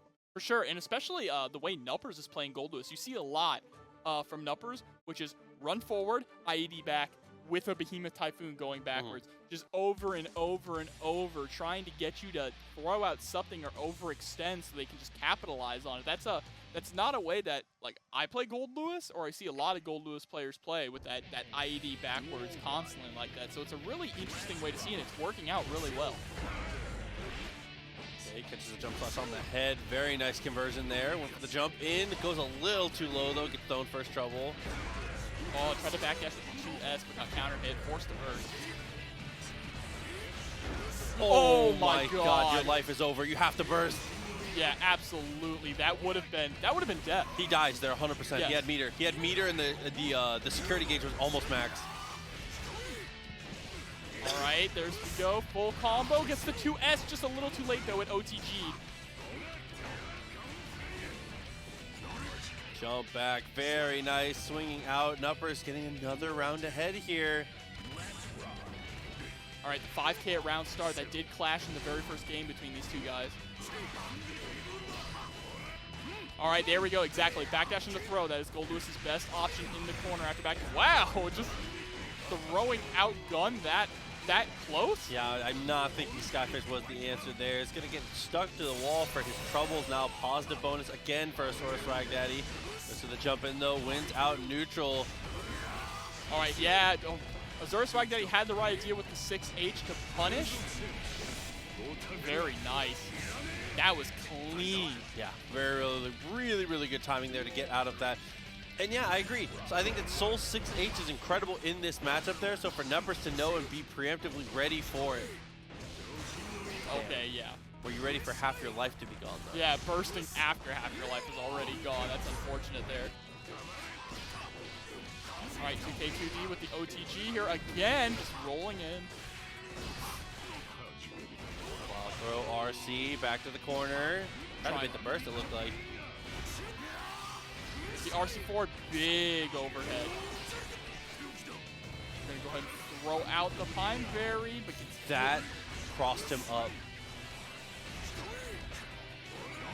FD pushed himself away, trying to stay safe. Can't take any more chip. Needs to find something here. There's a counter hit, JD! Nupperz going up 2-0 over AsuraSwagDaddy. One thing I want to see AsuraSwagDaddy do more, obviously he'll know better than me, but I believe Gunflame is actually a very strong tool in this matchup. Goldlewis with a very low jump arc, it's pretty difficult for him to get over Gunflame. So, of course, he can do Super Jump, IED, Behemoth Typhoon, but you have to make Nupperz show that he can do that first. Yes, agreed. And the reward off of him jumping or getting hit by Gunflame, especially counter hit, he just vortexes. Exactly. Yeah, he just kills you for it. Oh, and that is not how you want to start the round there. Counter hit immediately pressed to the corner with the throw.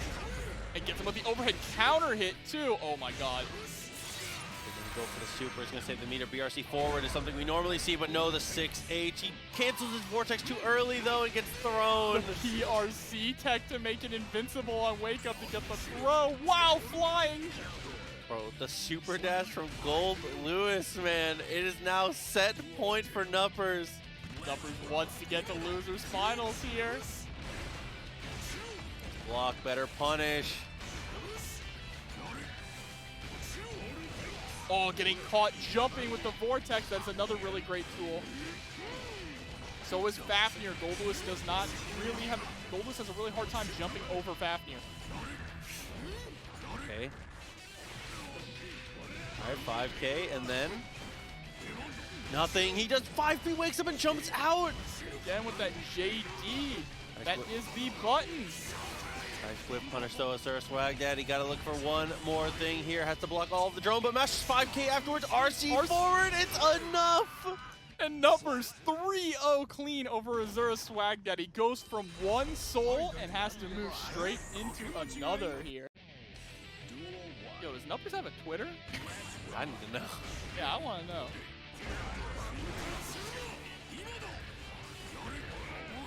Okay, block the 6B. 6B of his own to answer. Try to go for the cross up. Alright, yeah, clean conversion there into the clean hit DP, push all the way into the corner, punishing the backdash here from Nupperz. And a massive 5H counter hit. Not going to throw out the super, which would have killed. Oh, try to go for a big shimmy, but the shimmy does not work out during the slowdown. Still able to maul him out. Mira never came up for air, never needed to. Alright, round start JD here.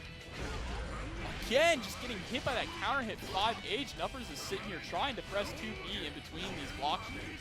Terb, that double HPB will be on my Twitter later, don't worry. I'll clip it up.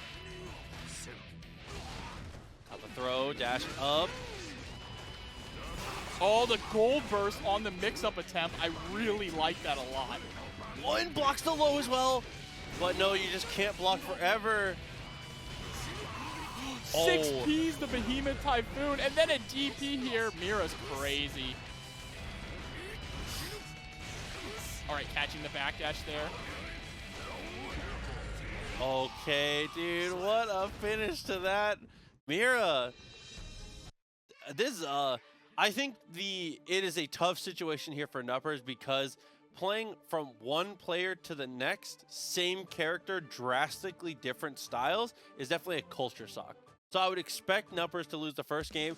This game is going to where we're going to see a little more of how the matchup is going to even out here, because a lot of that is Nupperz getting the AsuraSwagDaddy out of his hands and getting used to the way that Mira has been playing this. Yeah, exactly. I agree. I think that if Nupperz wins this game, it could be the deciding factor going forward. But if they go down 2-0, I predict that it might be all Mira. I was going to say, she might just continue to dominate here. But so far, it's looking so much better for Nupperz. As we said, sometimes it just takes a minute to adjust to the player. They're looking for the far slash. Not going to give up the burst on that one. Nupperz going to go ahead with the perfect. 7 golden letters there. All right, the neutral jump at round start this time. Trying to fade out some stuff here. All right, yeah, these preemptive 2Ps now to try and stop Mira's offense from even going. That's a common thing about Soul across all Guilty Gear games. You have to preemptively stub this character, which is scary, but it's the best thing you can do. Got the back throw. This is a nightmare situation here for Mira. Oh, look at all that chip damage. All right, finally, Nupperz blocking that JP overhead after the fast RC here.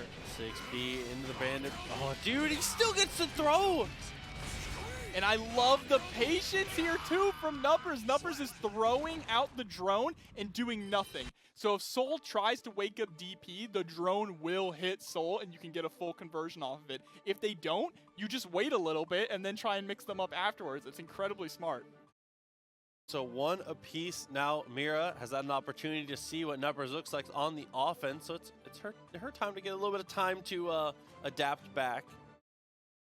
Yeah, we're getting close. And I see people talking in chat about when they think the bike control will come back. I think Frosties, guys. Keep an eye out for Frosties. Frosties or Canada qualifier, I think, for sure. Those are the two most likely. We'll see. 1-1, like we said. And now we've seen the adjustments. Nupperz is making them. Very clean adjustments, too. But of course, Mira's going to make some adjustments back, and here we're seeing exactly some gun flames to get those conversions. That's what I'm talking about. If Goldlewis jumps into a gun flame, you're going to get a lot of damage on No punish there. Has been so conditioned by the RC, is now just expecting it to be the default. It doesn't come through. Mira gets away with 50 meter saved. Yep, there's the back scratcher. Great block from Mira there. Gonna get the full conversion, and that should be the round. Yeah, plenty of meter. Definitely gonna be enough to kill here. So Mira answering back. All right, JD into Behemoth Typhoon again. A great just block there from Mira. Look at this chip damage. Dude's still swinging, trying to do his best. A majority of this damage has been Chipp. Oh my god! Shades of Cliff Anderson here. Holy moly. That's That's just pulling out the J. actually an unblockable. Actually an unblockable, dude. Holy moly. 1-to-1 on rounds. Mira finds the first hit. It's going to optimize the damage as best as possible. All right, look at this defense and patience, but that risk gauge is going up so high. All right, drops the run-up combo there.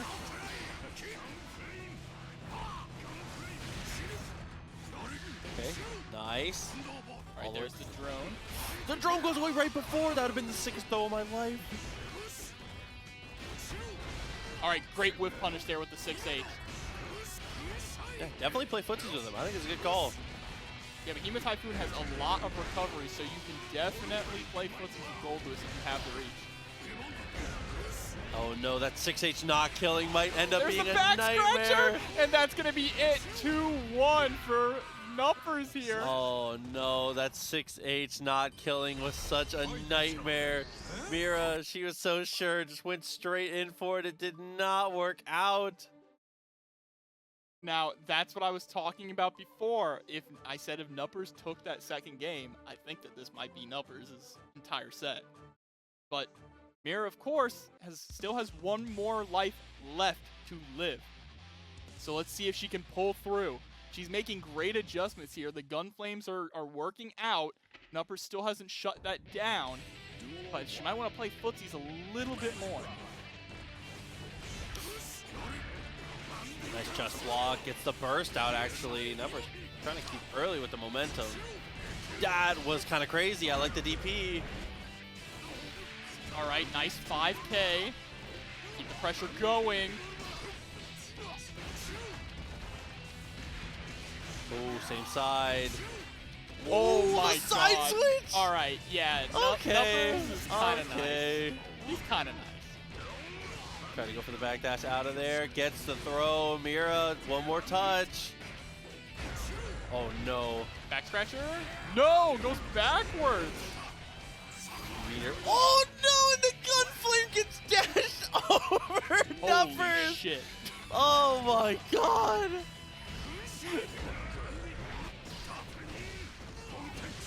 Dude, Mira, this is where we find out what you're made of. Continuing to pressure here, gets the burst out. Nupperz gets the hit, dashes forward. All right, yeah, there we go. That is, if you're going to see Goldlewis doing a lot of that. Whoa. Oh! The backdash, both of them played it so perfect. Straight into gun. What I was about to say doesn't even matter now. This game's already going on so far. Oh, 5K is the perfect anti-air there. Pressed all the way to the corner. A little bit of a shimmy. Is it enough to kill? It absolutely will be with the Fafnir.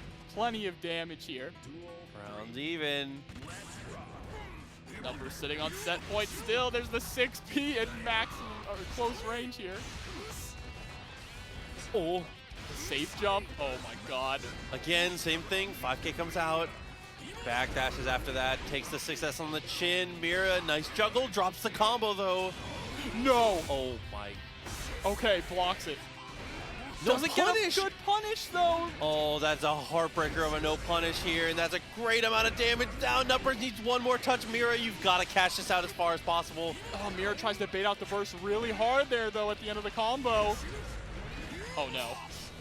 One more touch is going to do it, and Nupperz moving on to grand finals over Mira. Shoutouts to Mira though.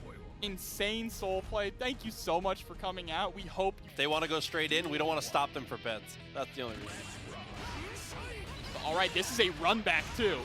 Remember, Pluto is the one who sent Nupperz 2 losers to begin with. That didn't work out. Pluto got the knockdown. Close flash 2H, good block string, solid stuff, but swings out with the Behemoth.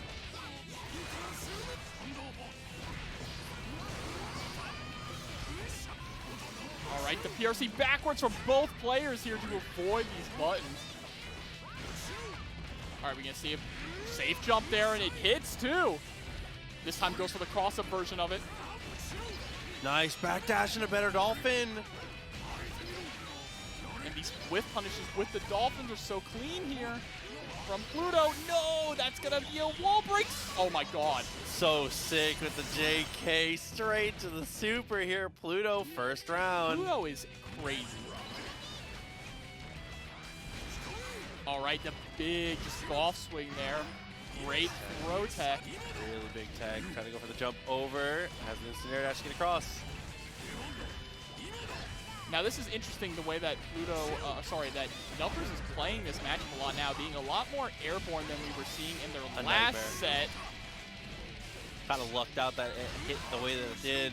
Looks to the RC forward, gonna try and catch out as best he can. I love the use of the backwards behemoth, but it does not work out fully.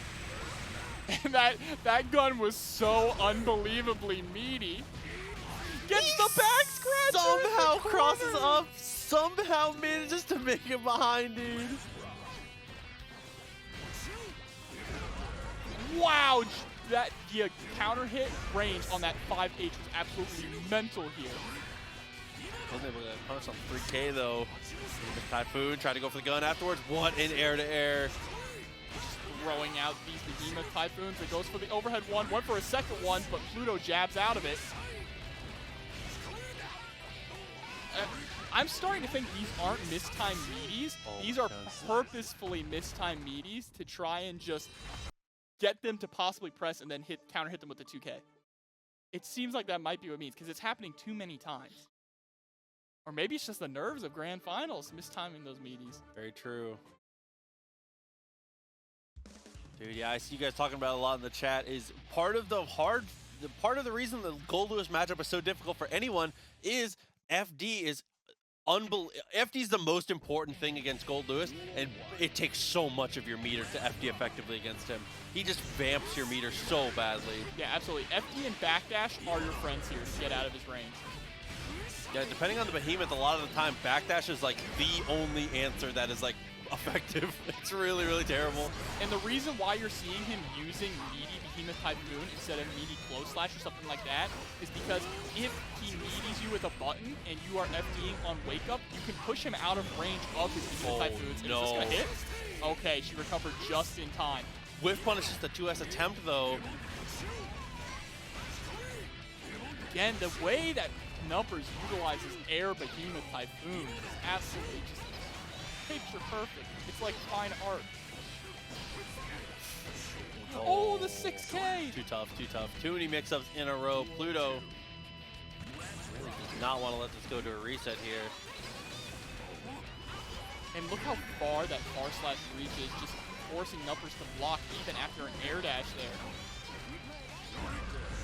That was a risky JD, but it definitely went in Nupperz' favor there. But unfortunately, put back into the corner with the Dolphin. Oh, it was a little too low on the jump 8, so wasn't able to get the full conversion there. Has a close slash sometimes as you land. Try to catch the backdash with the Skyfish. Instead, just going to take a little bit of chip. Oh, wow. What a burst bait there from Pluto. We are now 1-1.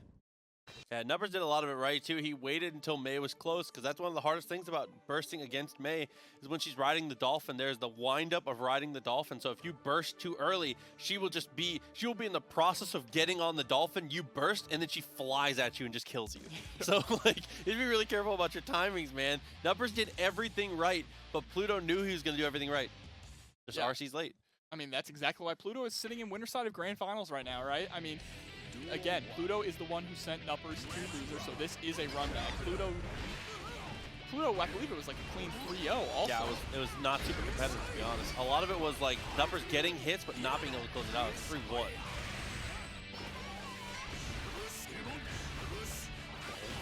Spaces out. Oh my god. Pop the beach ball. Yeah, those are the kind of counter hits that we need for Nupperz here. Tries to go for the instant JK overhead, and yeah, pack it up, close that round. Typhoon. In this behemoth typhoon. Let's make it absolutely obliterated. All right, 2S into Dolphin, and that air Dolphin is catching a lot of Pluto. Is catching Nupperz a lot with counter hits. Nupperz likes to go into the air with JD, JH, and JP, so the up Dolphin is working out really well in Pluto's favor to catch those buttons. That was a hella deep cross up there, and with this amount of meter, I've seen this movie before. So cheap, bro. I'm stealing that. I can't believe Didn't even need to get the follow-up afterwards, though. Round of peace, Pluto, crucial game for them here.